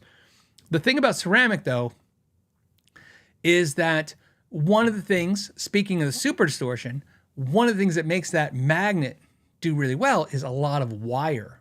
Okay, so when we talk about a Seymour Duncan, when we talk about a super distortion from DiMarzio, we're talking about a ceramic magnet with a pickup with like 43 gauge wire and a lot of it, right? And in my experience with ceramic magnet pickups, not all, that they tend to do better to my ears with a lot of wire on them. So the more wire, the better the pickup, right? It makes it, like I said, a more powerful pickup, something that's really, really good. Those two things, in my opinion, complement the pickups as a whole. Like, again, we're generally talking, there's going to be circumstances where each pickup, each situation is going to be different, but as a whole, ceramic magnet and a lot of wire, to me, generally can be a great sounding pickup, all of the super distortion, and so many others, like Bill Lawrence pickups and stuff. But obviously, sometimes a manufacturer is trying to save money by using ceramic. They're not using it as a personal choice for its properties or sound benefits. They're doing it because it's the least expensive magnet. So what they'll do is they'll put it in a pickup, but obviously if they're going cheap, they're not going to put a lot of wire on it, which is why sometimes I'm giving you guys resistance measurements and inductance. I'm kind of giving you, that's what I'm giving those numbers for, is to understand maybe, and that's just a small snapshot, but it's at least to understand, like, look, and in this case, if they underwind the pickup because they don't want to use a lot of wire because it's expensive, copper is very expensive, and they use a ceramic magnet, to me, the pickups have a very ice picky attack. The way I like to explain it is, if you've ever been in a crowd and somebody on the stage, the microphone feedbacks for a second, to my ears, when I hear those kind of pickups every once in a while, I hear that kind of high piercing tone of feedback. It's just very light and it's in the pickup. It's not very pleasing to me. Now, here's what's funny. To fix that, I roll my tone control back a little bit. And then the pickup's fine to me. Like, I don't go, oh, this is a horrible pickup. I just go, for this pickup, this is how I adjust. I just run the tone control back and let the capacitor, kind of restrict some of those high frequencies from getting to the amp. That's basically, I don't want all those ice picky highs to go. And I get a nice sounding tone. The other problem, is one of the ways that I've seen really cheap manufacturers try to make a pickup that's really interesting to me. This is from Dissecting Pickups. And by the way, I'm not a pickup guru. I'm a pickup, what do you call it? Like, I love pickups. That's it. That's enough. I just love them. Okay. So I love them. But one thing I've learned over the years that there's another combination that's interesting with pickups. So if you take a ceramic magnet and then you underwind the pickup, in other words, you don't put enough wire on it, and you get those kind of harsh, ice picky sounds. A lot of you guys right now, I'm hoping, are going, well, I got a cheap guitar and the pickups weren't ice picky, Phil. It was really muffled. It was like sounding like this. Well, here's why I think you hear that. Because the way the pickup works is they take the magnet, okay? And as you saw in the videos, they take the magnet, I'm using this for illustration purposes, take this and they put it against the pole pieces, which are steel, right? So they put it against the pole pieces and that magnetizes the pole pieces. Well, one of the things they can do is they can manufacture the slugs in the pickup so that they basically do alchemy. I think they use zinc, but who knows, right? Who really knows what they're doing? But what they're doing is they're making it to where it's not super, the material, the metal is not super easy to magnetize, right? So a lot of that magnetic energy gets lost in the mess of those pole pieces. And that creates, to me, it softens those high frequencies, but then you tell me the pickup's muddy. And that's when and that's what's tough about these videos. And that's why, like, we're trying to expand the deep dives, and give you more information. And the nice thing we're hoping to happen soon is we're going to have expert drop-ins.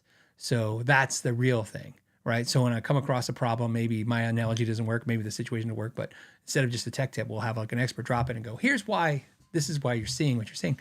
The whole idea is just to be better educated. But all this really comes back to is that there's nothing wrong with the Fender Standard series, except for the fact that, like I said, there was an opportunity to make you a much better guitar for that same price. Or, based on what I see, they could have made the price even lower. And I think if the price was lower, we would have forgiven them more. But I wouldn't have been excited about that. I'd been fine with it to tell you, like, hey, for $399 or $499, you can get a Fender. All right, there you go. You got a Fender. Good for you. But to me, what would be exciting is that for that price, $599, it would be really nice to see a lot more out of it.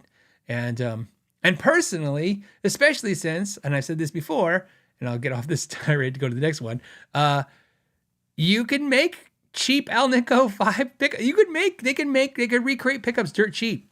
It's not, right? Where, like I said, and they're made it right in that factory. Cortec could deck that guitar out if they so wanted it to be. So I don't know. That's my thought process on that. But that's just, I thought it was interesting because, like I said, it seems to be a big thing out there. Everybody's really trying to, I feel like the Standard series has really created another creepy divide in the internet of, like, people are like, they're like, oh, people are being too critical. And other people are like, these are horrible. And I'm like, neither opinion is actually right. It's somewhere in the middle. These guitars are just, they're not exciting. That's what they are. We want to hate them. I don't hate them. I just don't give a crap about them.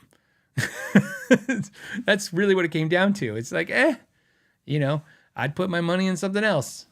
That's about it. In fact, I could tell you exactly. I bought that Ibanez AZ for $549, and I want to keep it. I like it. So that tells you a big difference. The Fenders I'd like to get rid of as soon as I can find a reasonable offer for them. And move on and turn that money back in the channel. There was a question that was about pickups, and I wanted to share it with you guys. Let me go and look at a guitar pickup, a guitar humbucker pickup. This question came in, and images. Let me pull this up. Let me see if I can find a picture. I don't know if I can, because what they're asking me is actually a thing that's kind of going away. Okay, here we go. That's what I want. Like I said, when in doubt, go to Stu Mac. Okay, so here's the question. Let me share it with you guys. So here's a humbucker pickup. This is of course, 10% off. Anybody, if you want Stu Mac. Okay, so I want to show you this picture. The question I got was really interesting. This is basically all the components that we're looking at of humbucker. So you can imagine this is all the stuff minus the wire. And the question was, why are these little holes there? So if you're looking at this, what you see is 6 holes for the slugs, and then you see 3 little teeny holes right there. And on this bobbin, you got 2 little teeny holes right there.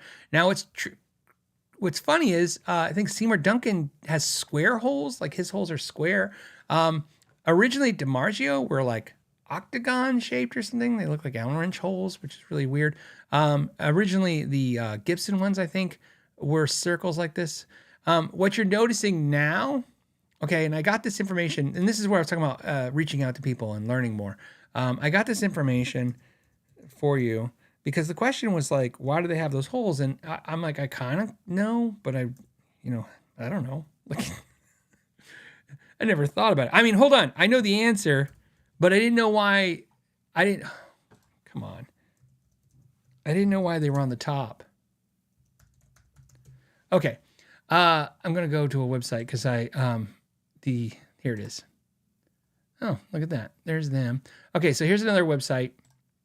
This is DiMarzio. This is a PAF 57 bridge, and you can see here. See, those are the bigger holes that I told you about. Like, I guess they're like square in the circle, a little different, and you have these holes here.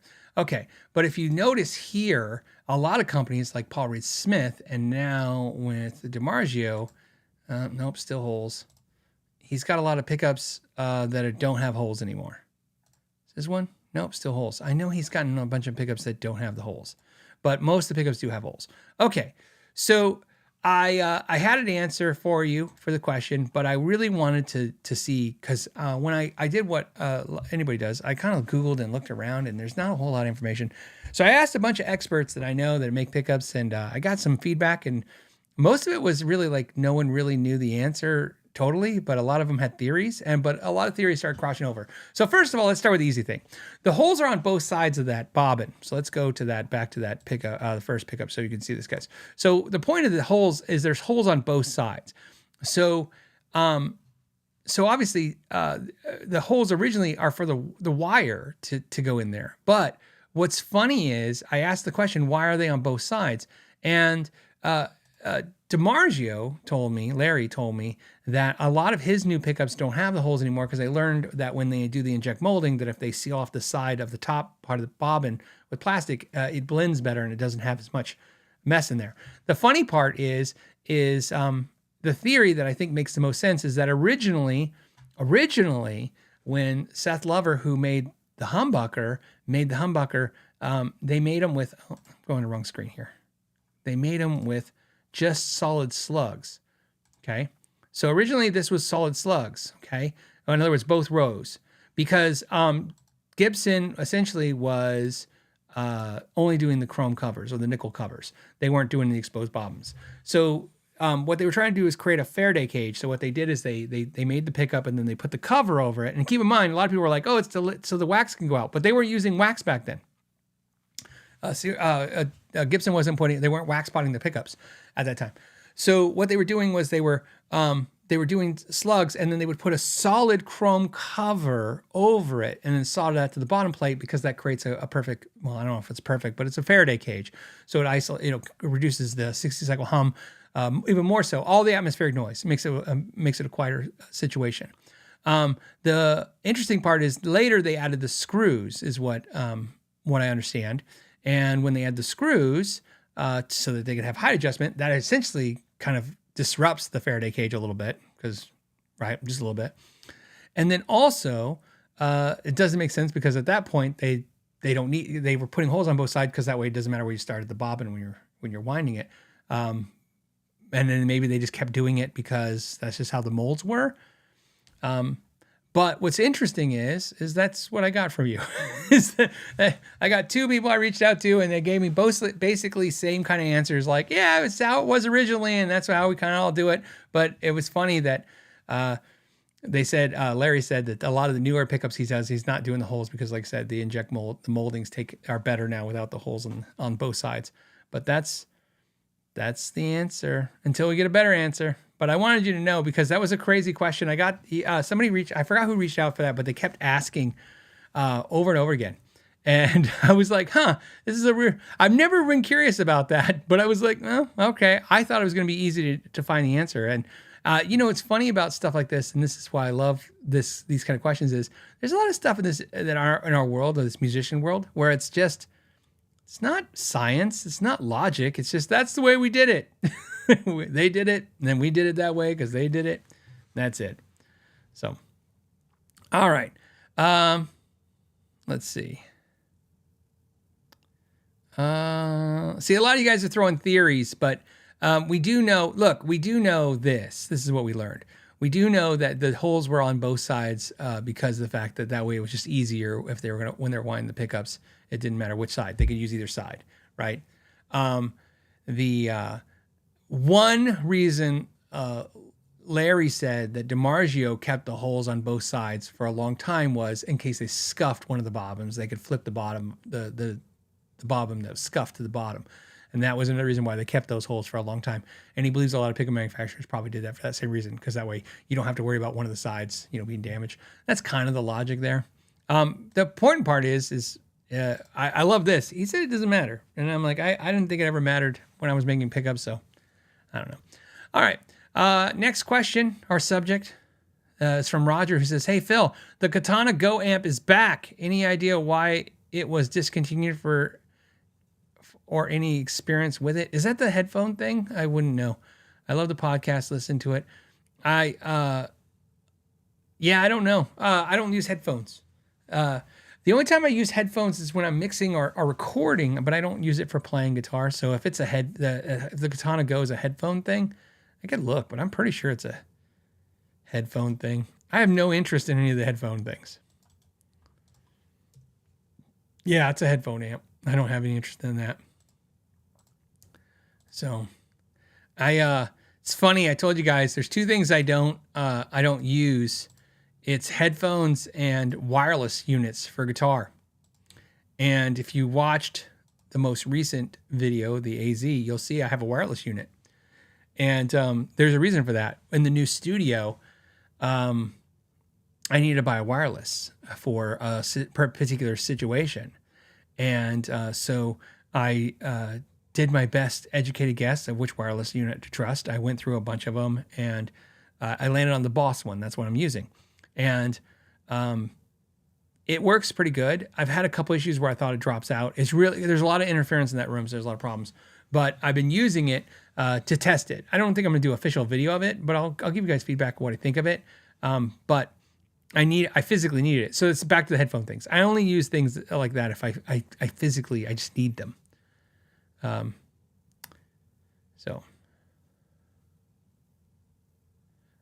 RM says, by the way, we're going back to the pickup conversation. He says, RM says, would a scuff make a difference? A scuff on the top of the box? Yeah, if you're selling a pickup, people don't want to pay full price for what looks like a used or damaged product. So it doesn't matter if you use, if you sell like relic pickups, but in his case, DiMarzio doesn't do a whole lot of relic looking pickups. So I would imagine that's So I'm not old vintage. Just says I do like wireless because it limits the 60-cycle hum. Yeah, I don't necessarily have any feedback on the wireless unit other than I've noticed that it gets every once in a while it's dropping out for just a nanosecond. All of a sudden I'm like there's no latency issues that's driving me crazy or anything. But like I said, it's hard for me to complain because when I'm using it for a particular reason. So because I needed to be able to have access to an amp across a room and for when I'm doing the live streaming. Okay. This is from Chris. Chris says, "Hey Phil, I picked up the Phil Jones amp for practice. Not a bad option. Seems to handle the low B just fine. Gets quiet enough for late playing." Yeah, I love my Phil Jones amp. Like I said, I don't know how it takes the B string, so thank you for giving the update on that. They're great. They're just really expensive for what they are. That but for me it's nice because it's small and I like to have it out of the way. A lot of times it's over here to my right, and when I'm practicing bass. But right now it's in the other room because I'm making some content with it. Clan of House Cats says, "Hey, new guitar day, Ernie Ball Majesty 10th anniversary. These new covered DiMarzios look and sound amazing. The 3-fret long inlay looks good when playing." So the new DiMarzio pickups, the 10th anniversaries, I did a video of those pickups. That was a really hard project for them to do. It doesn't look like a big deal, but it was, I wouldn't say it's one of the hardest projects they've ever done, but it was a hard project for them to make those pickups. They had all kinds of hell with making those pickups for that guitar. And so it's kind of cool now to see them. And, I got to see them a long time ago, and it was really nice. And then of course I got asked to do the video for them, but really cool.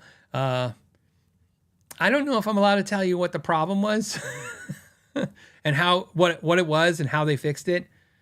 So it's one of those things, like I didn't think to ask if I'm allowed to talk about that. So I'll try next time I'm talking, I'll ask like, "Hey, would you mind if I share with everybody what the issue with those pickups were and why it had to be addressed?" So it'd be really cool. It was really cool because the problem was really strange it's something that you guys wouldn't predict. And then the fix was not predictable.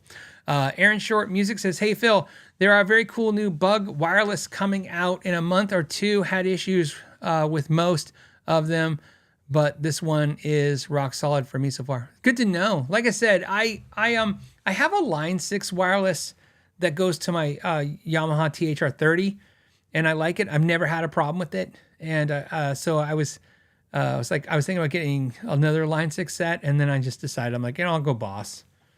It just makes it easier. It's just, I don't know, I liked it.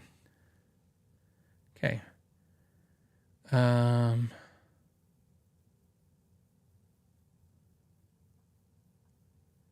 Okay, hold on a second.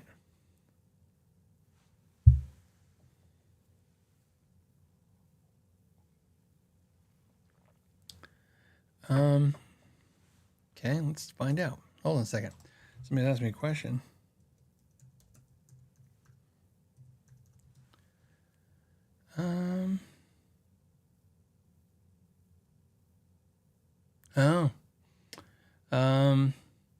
So somebody asked me if I heard the news about Brian Setzer today. So I just looked it up. Let me see. 8 hours ago, it says Brian Setzer says he cannot play guitar due to autoimmune disease. So, I mean, that's horrible. Yeah. Man, isn't that like the worst to hear? It's funny. I think I've told you guys this. I've never seen Brian Setzer live, but I've been to a couple of his shows because I worked a booth. Every time he would come to town, Gretsch would have a booth, and I would volunteer to work it. It wasn't a sales booth. Brian wouldn't let any sales happen. So what would happen is Gretsch Guitars would bring every single one of his personal, not his personal one, but his signature guitars, and they would set up a booth, and it was usually one employee and me, and we would work the booth. And how it would work is anyone, and I mean anyone for any reason, walk up that wanted to play any one of his like $3,000 guitars, you could just hand them to him and play them. And but But my wife and kids have seen Brian Setzer a couple times because they would give me tickets to go to the show, and I would just give them to my family, and they would go. Amazing guitar player, fantastic. Actually, it's funny. I went to a party where he played, and I didn't get to see him play. I saw Reverend Horton Heat play because I think he was right before or after them, I thought, and he was fantastic. So he's the reason why, I told you guys, maybe I didn't tell you guys this. When I look at guitars on my wall, you can almost bet on every guitar is because of a guitar player, whether it's a signature or not. So like Les Paul, to me, this gold top Les Paul, this is Slash. The green Strat that I have, that's John Mayer. That's why I have it. Obviously, there's a Petrucci guitar, so that's Petrucci. But the Gretsch is our Setzer. That's the reason I like Gretsch. So horrible news. Yeah. And I, hopefully, I don't know. This isn't one of those things where you can hope for the best. Maybe something will happen. But yeah, he's a legend. He's amazing. And super nice, super talented. So, yeah. That's a bummer. It's like one of those things where you're like, well, at least you're alive, but then when you can't play music, it kills it. But let's move on and see if we can find a new subject, because I kind of want a new subject to talk about now after that. That was pretty sad. Tyler says, hey, Phil, just picked up a used PRS SE Bernie Marsden in Sunburst. Why do you think PRS doesn't do any LTD SEs anymore? I don't know. Usually everything with SEs is about sales. And so if they sell, they keep them. And if they don't sell, they don't keep them. But I know some of it, there's more than that in regards. Sometimes manufacturers, and again, I'm not saying this is the case with them, but it's possible. Sometimes when an artist signature guitar or an artist's guitar where they're giving a royalty to an artist, sometimes the company figures out that the guitar itself is outselling people are buying it because of the design or what it is and not so much the artist, and they'll start offering a version of those features on another guitar, and then that guitar outsells it, and then they stop. But I don't know if that's the case with them. Who knows? But that was a cool guitar. But where's it at? Oh, here's Warren's. Warren says, hey, Phil, I was wondering if you know a good way to identify and price out a pair of 1950s Echo pickups. I had them from you. I have no idea. Reverb? I haven't. You gotta understand, like selling things. I don't sell very many things. And it just seems like I sell a lot of stuff because you're like, oh, I had to get rid of that. Like I said, me personally, my personal stuff that I buy, very rarely I sell. I mean, if it's like if you think in the last 10 years, I probably sold, 10 guitars, personal guitars. It's not a lot of guitars. The channel I cycle stuff because again, I'm buying it to make the video. Once the video is made, then I don't need the product anymore. So that's, but like I said, so sometimes on the resale stuff, I just don't know. I'm so disconnected from it. Think of this. I haven't physically worked in a retail store in 9 years. Is that right? No, that's not right. Why do I say that? Let me say this. Wait. Oh my God, 9 years. It's been 9 years since I worked in selling anything. So I'm really disconnected from it because it's not part of my day-to-day life anymore. Yeah, so. But reverb, and hopefully sometimes in the comment section, some people will know what you're talking about and kind of give you, I get a lot of those emails from time to time. People will send me a thing saying, hey, what do you think this old guitar is worth? Or what do you think it's worth? I'm like, I literally don't do that. Really the bulk of my research for what stuff's worth is usually about just because I'm doing the review and I need to know the value of the guitar. I'm more in line with market trends. I'm curious about that. And that's just because that's ingrained into what I do daily with companies. So, let me hold on a second. I don't know why I keep saying, hold on a second. Like, why are you guys holding on? I'm trying to refresh my Okay. What else did we talk about?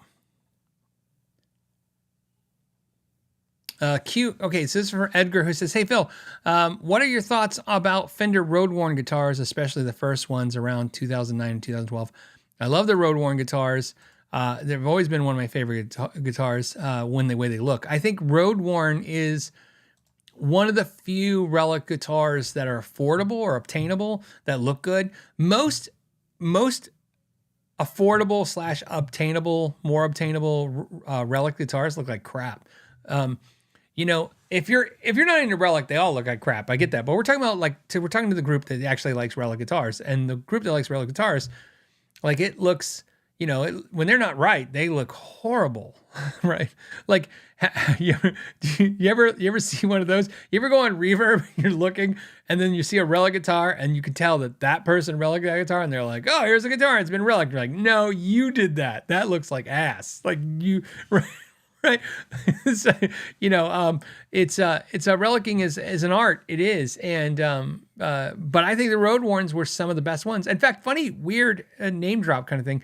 Dave Friedman was talking about that one day. That was a conversation I had with him. That was a weird conversation to have.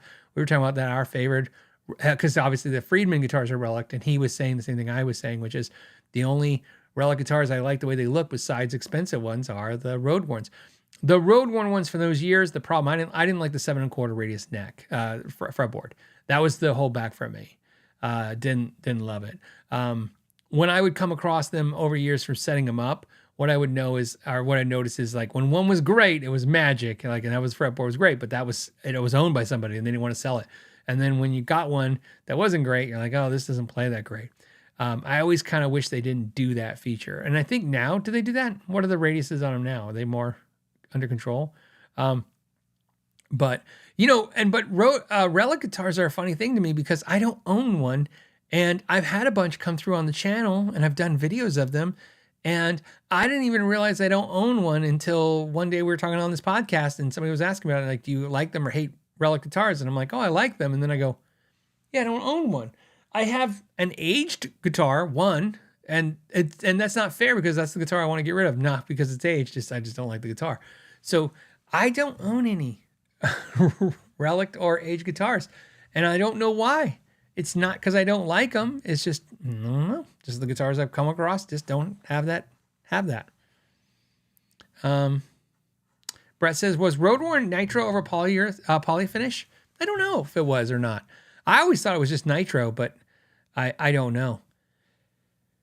I mean, I can't imagine it was, you know, it's one of those things. I would imagine they wouldn't have to, because they would just, you know, shoot it with nitro so they could sand off, you know, sand spots. Because they definitely had templates, because the road warns, I was a Fender dealer at the time. So as a Fender dealer and selling quite a bit of road warns, you would get them, and you would never want to put multiples up on the wall because they were scratched in the same spots. They were templated out for sure.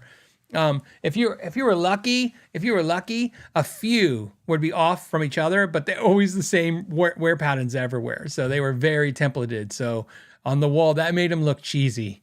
Like if somebody walked in and you had two, you know, Strats with the same scratch in the same places, it didn't do well. It didn't make people feel like it was part of the. So, Wizdog, that's a great name. Says, are you getting rid of your R9? I will, once I have a plethora of guitars. I offer them up to the patrons first. So it goes top tier patrons, mid tier, low tier, and then it goes out to the Reverb universe, in order. And the main reason is because I can give them a little bit of a discount, and I don't charge, I don't have to charge fees because we do like a person to person transaction. No sales tax because I don't have to collect sales tax. And then no fees because, you know, I just have you pay me directly. And I do them in rounds, if that makes sense. So I just cleared out a round. So I got rid of a few guitars and a couple amps. And then this is how I do it. I present them the whole list. And then when I sell 2 or 3 guitars and 2 or 3 amps, it's about my week. It's like, oh yeah, I can ship those out this week. So we'll ship out a couple things and we'll do it. But yeah, the R9's on the chopping block. I don't need it. I got rid of, I told you guys last week, I got rid of the Gibson light Les Paul that I love. I like my gold top. That's my guitar. And then I have a this. Let me show you. It's not even Guitars of the Week. Where is it at? It is somewhere in this room. Sure you guys can still hear. Can you guys hear me? I don't even know how far the mics can even hear me talking. All right.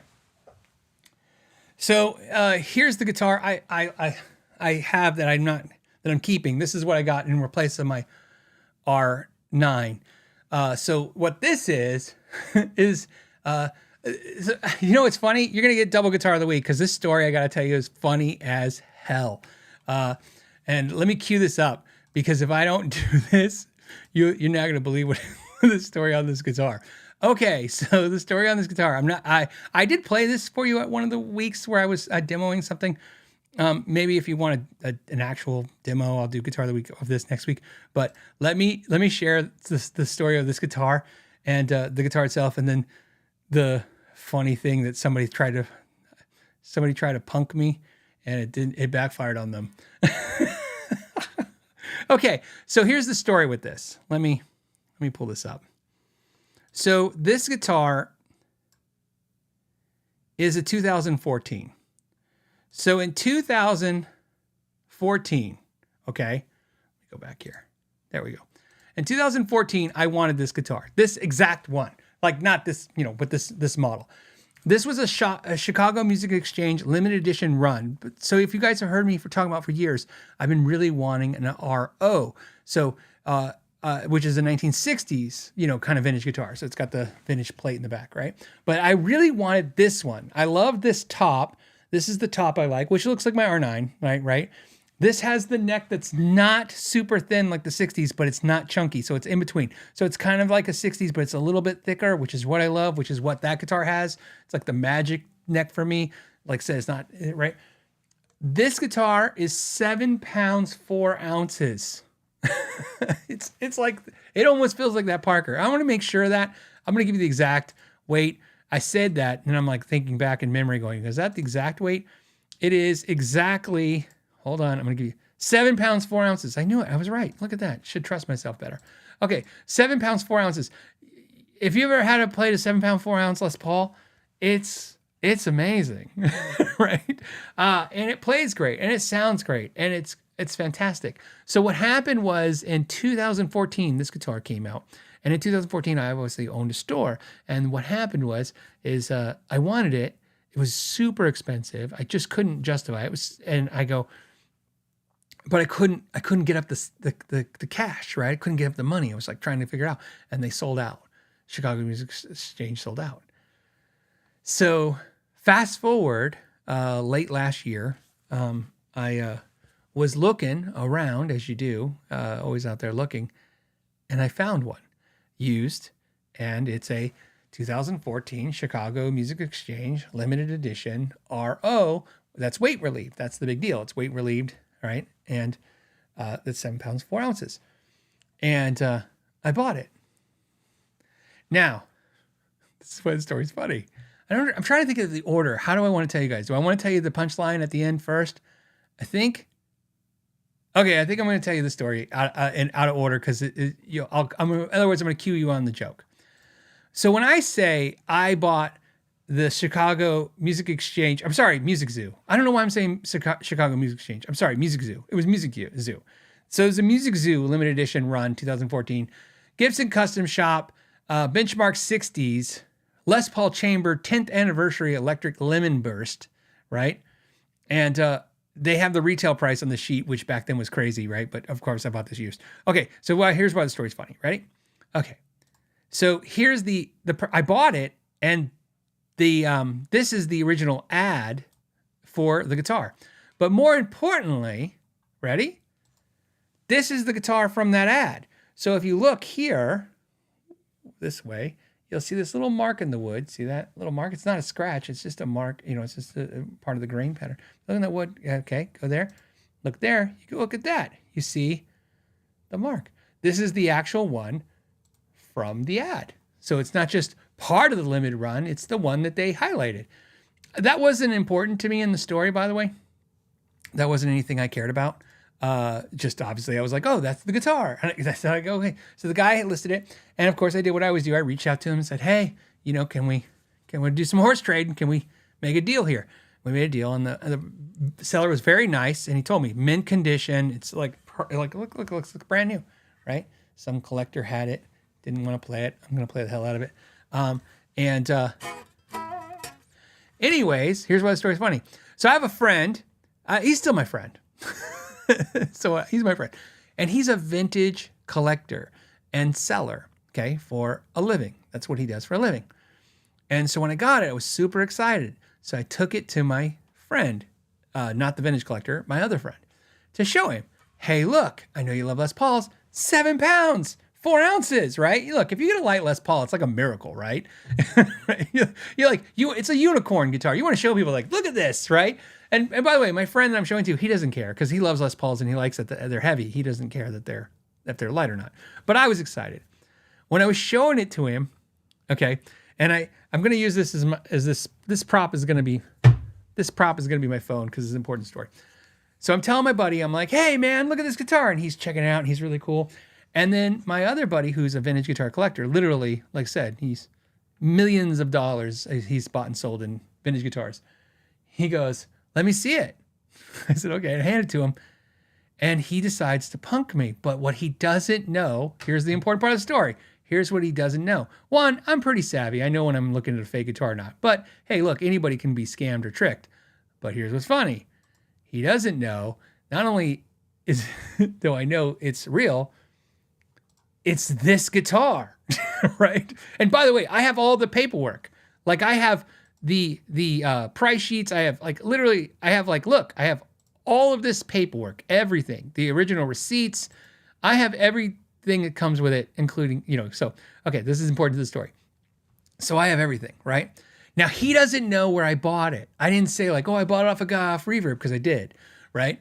He just knows that I'm Phil McKnight, YouTube extraordinaire. I'm smart ass. This is an important part of the story. He just knows that I know people. Like he knows I'm not like, but my vintage friend looks at it and he goes, Phil, it's fake. And I go, what? Now keep in mind, I know it's not fake because I'm like, literally, I've seen the ad. This is the one from the ad. And I'm like, he's got to be messing. My brain goes, he's got to be messing with me, right? He's got to be, right? Because he's being serious. Like, and I kind of, and he goes, yeah, dude, seriously, this is fake. And I go, this is what I do. I grab my phone and I go, are you serious, right? And he's like, yeah. And I'm like, and I do this with my phone and I go, well, I know the CEO of Guitar Center and I bought it from Guitar Center, which by the way, I haven't met him yet. And I go, yeah, Gabe, dude, you guys sold me a fake. And this is what happened the whole time I'm talking, right? So keep in mind, the whole time I'm like, hey, you guys sold me a fake Les Paul. While I'm doing that, he's going, Phil, get off. No, Phil, get off the phone, Phil. And I'm like, yeah, it's fake. Yeah, you guys said it was real. I spent a fortune. This is fake. Like, I gotta have to tell the audience. And he's like, Phil.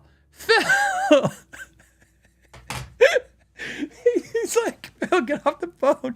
And then I started laughing like I'm doing now. I lost it. I wish I could have kept it going. I wanted to keep it going so bad. And then I was like, I'm like, I go, I'm not on the phone with anybody. I go, I bought it from a guy on Reverb. I go, he had the original paperwork, including the ad it was the one from the ad. And he's like, yeah, he goes, I just wanted to upset you. And I said, yeah. So I said, he's like, you're a dick. And then he's like, did you really call the CEO of Guitar Center? I'm like, no, I haven't even met him yet. I'm like, I'm supposed to do a podcast with him, but I go, so, yeah, that was fun. So so I got the guitar. So anyways, back to the question, which is where we totally went off the rails, which is the R9. I love the R9. And so, the R9's light. It's like 8.5 pounds. I mean, it's super light, if that's a factor that you care about. And it's amazing. And the neck is not as chunky on that R9 as normal R9s, but I mean, come on, I had to. And so at this point, here's my thought process. Like, look, like I said, you can't own everything. Where would you put it, right? Come on. I got the classic that I bought, and I got this, and that's 2 Les Pauls, and that's, come on. That's all I needed. This ashtray and a thermos and these 2 Les Pauls. Or if you think about it, that's all you really need. And so But yeah, that was good. It was good. And by the way, there was a part of me, because I was like I was doing the bluff back. So I'm like, he's bluffing, right? I'm like, oh, he's bluffing. Because I'm like, I'm doing this back. And I just got it. I was like right on the joke, right? I'm like, oh yeah. And but the whole time I'm fake talking and he's yelling, I'm like also trying to wait it out, because you're trying to figure out how long is too long to let him off the hook. And also, what if this is fake? right. But as soon as he said, by the way, so okay, it just for the last part of the story, it's important. When I said, you sold me a fake, and he said, Phil, like that, he's like, Phil. As soon as he said it like that, I was like, oh yeah, he was faking. Like I knew, because he had that tone, that it just like echoing in the room, like, don't do what you're doing, stop, right? And yeah. So anyways, that's my Les Pauls, and that's the R9. If you're interested in the R9, I'm interested in selling it. Unfortunately, it's a really good one, and I'm not eager to blow it out. I mean, don't get me wrong, I don't ask top dollar for anything. I'm always very reasonable, but I'm not interested in like blowing it out, if that makes any sense. Because I can wait. And I've told you guys asked earlier about the market. Where's the market at being soft or whatever? Yeah, the market's soft. So you just wait. If you need money, you need money. And if you don't, you just wait. So that's how it goes. We'll see how much more these stupid cameras keep costing me. I keep kind of have to buy, I think, one more. We'll see how that goes. Let's do, hold on. We got two last ones, and then we'll finish up the show. You guys can go play guitar this weekend and have fun. Maybe spend some time with somebody you care about on Valentine's Day. That would be nice. This is Mr. S says, hey, before his signature, Reverend's Reeves Garbles 10 machine and with Bowie, David Bowie. He was in The Cure too. I knew he did David Bowie. That's where I know him from.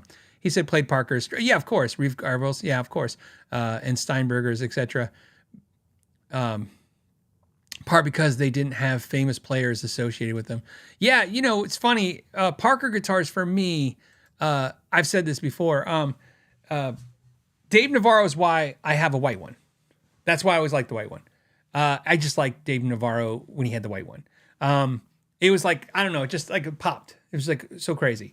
To me, I said DeLorean. That's actually not a good analogy. The Parker guitars remind me like I'm not kidding. If when I was a kid, I had friends and they had posters in the room of like a red Lamborghini or a white Lamborghini, or a yellow Lamborghini. I think that's like what you would always remember seeing, right? That quintessential 80s Lamborghini was either bright canary yellow, bright red, or white.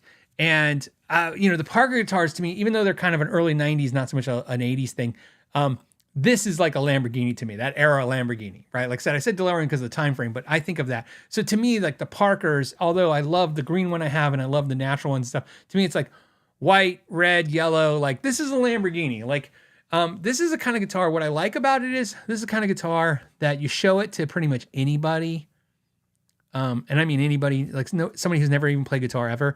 You show it to them and they don't think like, oh, is that a new guitar? They think immediately like, oh, is that old? Like they can tell. And it's funny to me to think that this is old now. Like they look at this like you would look at a vintage Strat or a vintage Les Paul. They think immediately this has to be from the 80s, right? There's no way somebody's making this now, right? So that's why I'd love to have red, but this was the opportunity of a lifetime for me. So since I was telling the story about this guitar, I should tell you the last part of the story. How I got this guitar was amazing. So my buddy Matt, who's a fantastic person, and he's the reason I do YouTube. Think about that. This is actually a true story. He used to come in my store and he would ask me questions, and then he would come back and he'd ask me more questions. And then one day he's like, can I just film you on my phone so I can remember? Because he was trying to remember everything I was telling him. And he would just film me on his phone. And he'd go home. And then one day, because he lived on the other side of town, like it was a 40 minute to an hour drive, he was like, hey, I got to stop by. Can I ask you a question? He was always very, very polite. He's super polite, super intelligent, super polite guy. And he would say, hey, can I come ask you a question? I go, I can just film it and send it to you. So I would film it and send it to him on my phone. And I started posting them on Facebook. Because you know why? Because I didn't know how to send the file to him. So I uploaded it to Facebook, and then I send him the Facebook link. And I put it on the, I don't know if it was my personal Facebook or the store's Facebook. And then one day, 300 people Facebook said 300 people watched. And I was like, 300 people? I don't even know 300 people. Like, I don't even have 3 friends, much less 300 of them. I didn't really say that, and I was like, that's crazy. And then, funny, this is true. Some guy said one day, just some random guy said, hey, could you take those Facebook videos and could you put them on YouTube? Because I want to download them. And I was like, oh, and I can't download the Facebook ones. And I'm like, sure. So I started putting them on YouTube. And then next thing I know, I was doing YouTube. So what happened with Matt one day is he had this guitar. He's had it for years and he just didn't want it anymore. And he said, hey, I want to sell my white Parker. And I said, okay. And this is years ago, by the way. So I want to say 2019 sounds right. It was pre-pandemic. So 2019 could have been 2018 when I bought this from him. I can't remember exactly, but it was, 5 years ago. He said, hey, will you set up my guitar? And he goes, I want to sell it. And I said, yeah. And he knows that, obviously I did a lot of work on Parkers. So he brought it to me and I went through it and I dialed it in and I set it up. And I said, it's a beautiful guitar because it's got the original case. And he's like, yeah. And he said, what do you think I should sell it for? And I said, well, I don't know. Back then, they were going for like $2,500 at the time. Probably $2,000 to $2,500 is what people were getting for these. Now people ask ridiculous prices, but to find ones that aren't messed up, this one's mint. It's very hard and it's very tricky. But anyways, what happened was I said, yeah, it's beautiful. I said, man, if I had the money, I'd buy it. He's like, well, I'll wait. And I said, no, I don't mean physically, I don't have the money. I don't have a justification to buy it is what I'm trying to say. I had a brown one, a mahogany one. And I said, I'd rather have the white one. And I said, but I just can't justify it. And he's like, yeah, he goes, well, what would you pay me for it? And I said, look, it's worth $2,000. That's what it's worth. I said, it's worth that. You probably get 25 if you wait. I said, but I just can't justify $2,000 for a guitar. I just know I'm not going to play a lot of. It's just how, it's not a need. And then he said, he goes, well, I'm going to sell my white Falcon. He had a white Falcon as well, a Gretsch.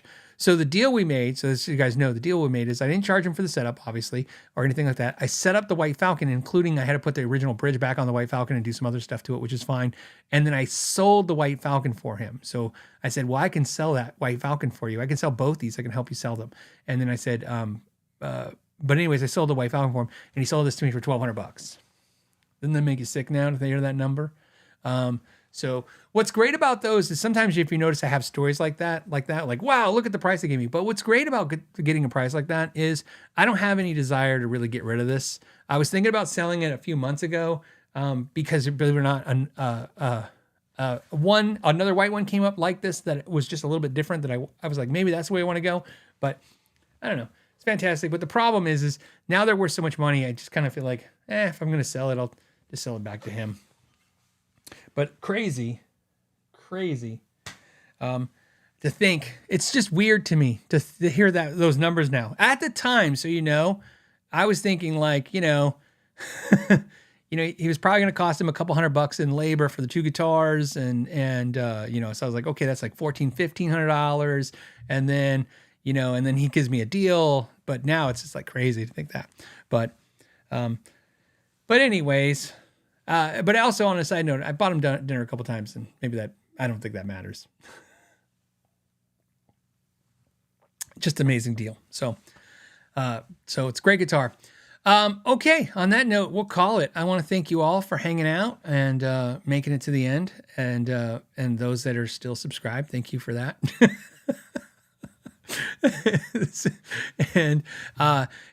So I hope you guys look forward to the deep dives next week. The new system, if you guys haven't seen the new system, if you haven't seen it, the new Ibanez AZ is the closest video we have of the new system. That still is not everything online and working, but if you look at the new clarity of the cameras, that's the new cameras, but there's a lot of stuff missing from the videos that's going to be in the videos going forward. But it's really cool. And I want to thank you all for supporting the channel because all the money I make on YouTube goes to cameras. I'm just a little bitter. I just want to say on the last note, just because I feel bad because I keep bringing this up, but I'm like, cameras, we talk about guitars being expensive. Jeez Louise, I had no idea until I started buying cameras. I had a lot of nice cameras over the years for the channel, but we wanted to up the game and woo, cameras. They never told me the cameras, it's the lenses. The lenses. And power supplies. One camera's power supply was $540. I want you to permeate on that next time you get upset about a $300 pedal. A plastic power supply, $540. One for one camera. I was literally going to lose my mind. But I hope you guys enjoy the new videos. By the way, I think they look great, but also we're getting more content out, as you know. This is the last 2 weeks, the first time we were able to put out 2 deep dives in a week. So obviously it's working. So thank you guys for that. As always, enjoy your Valentine's Day weekend. Play some guitar, have some fun, maybe spend some time with someone you love. And till next Friday, know your gear. The Know Your Gear podcast.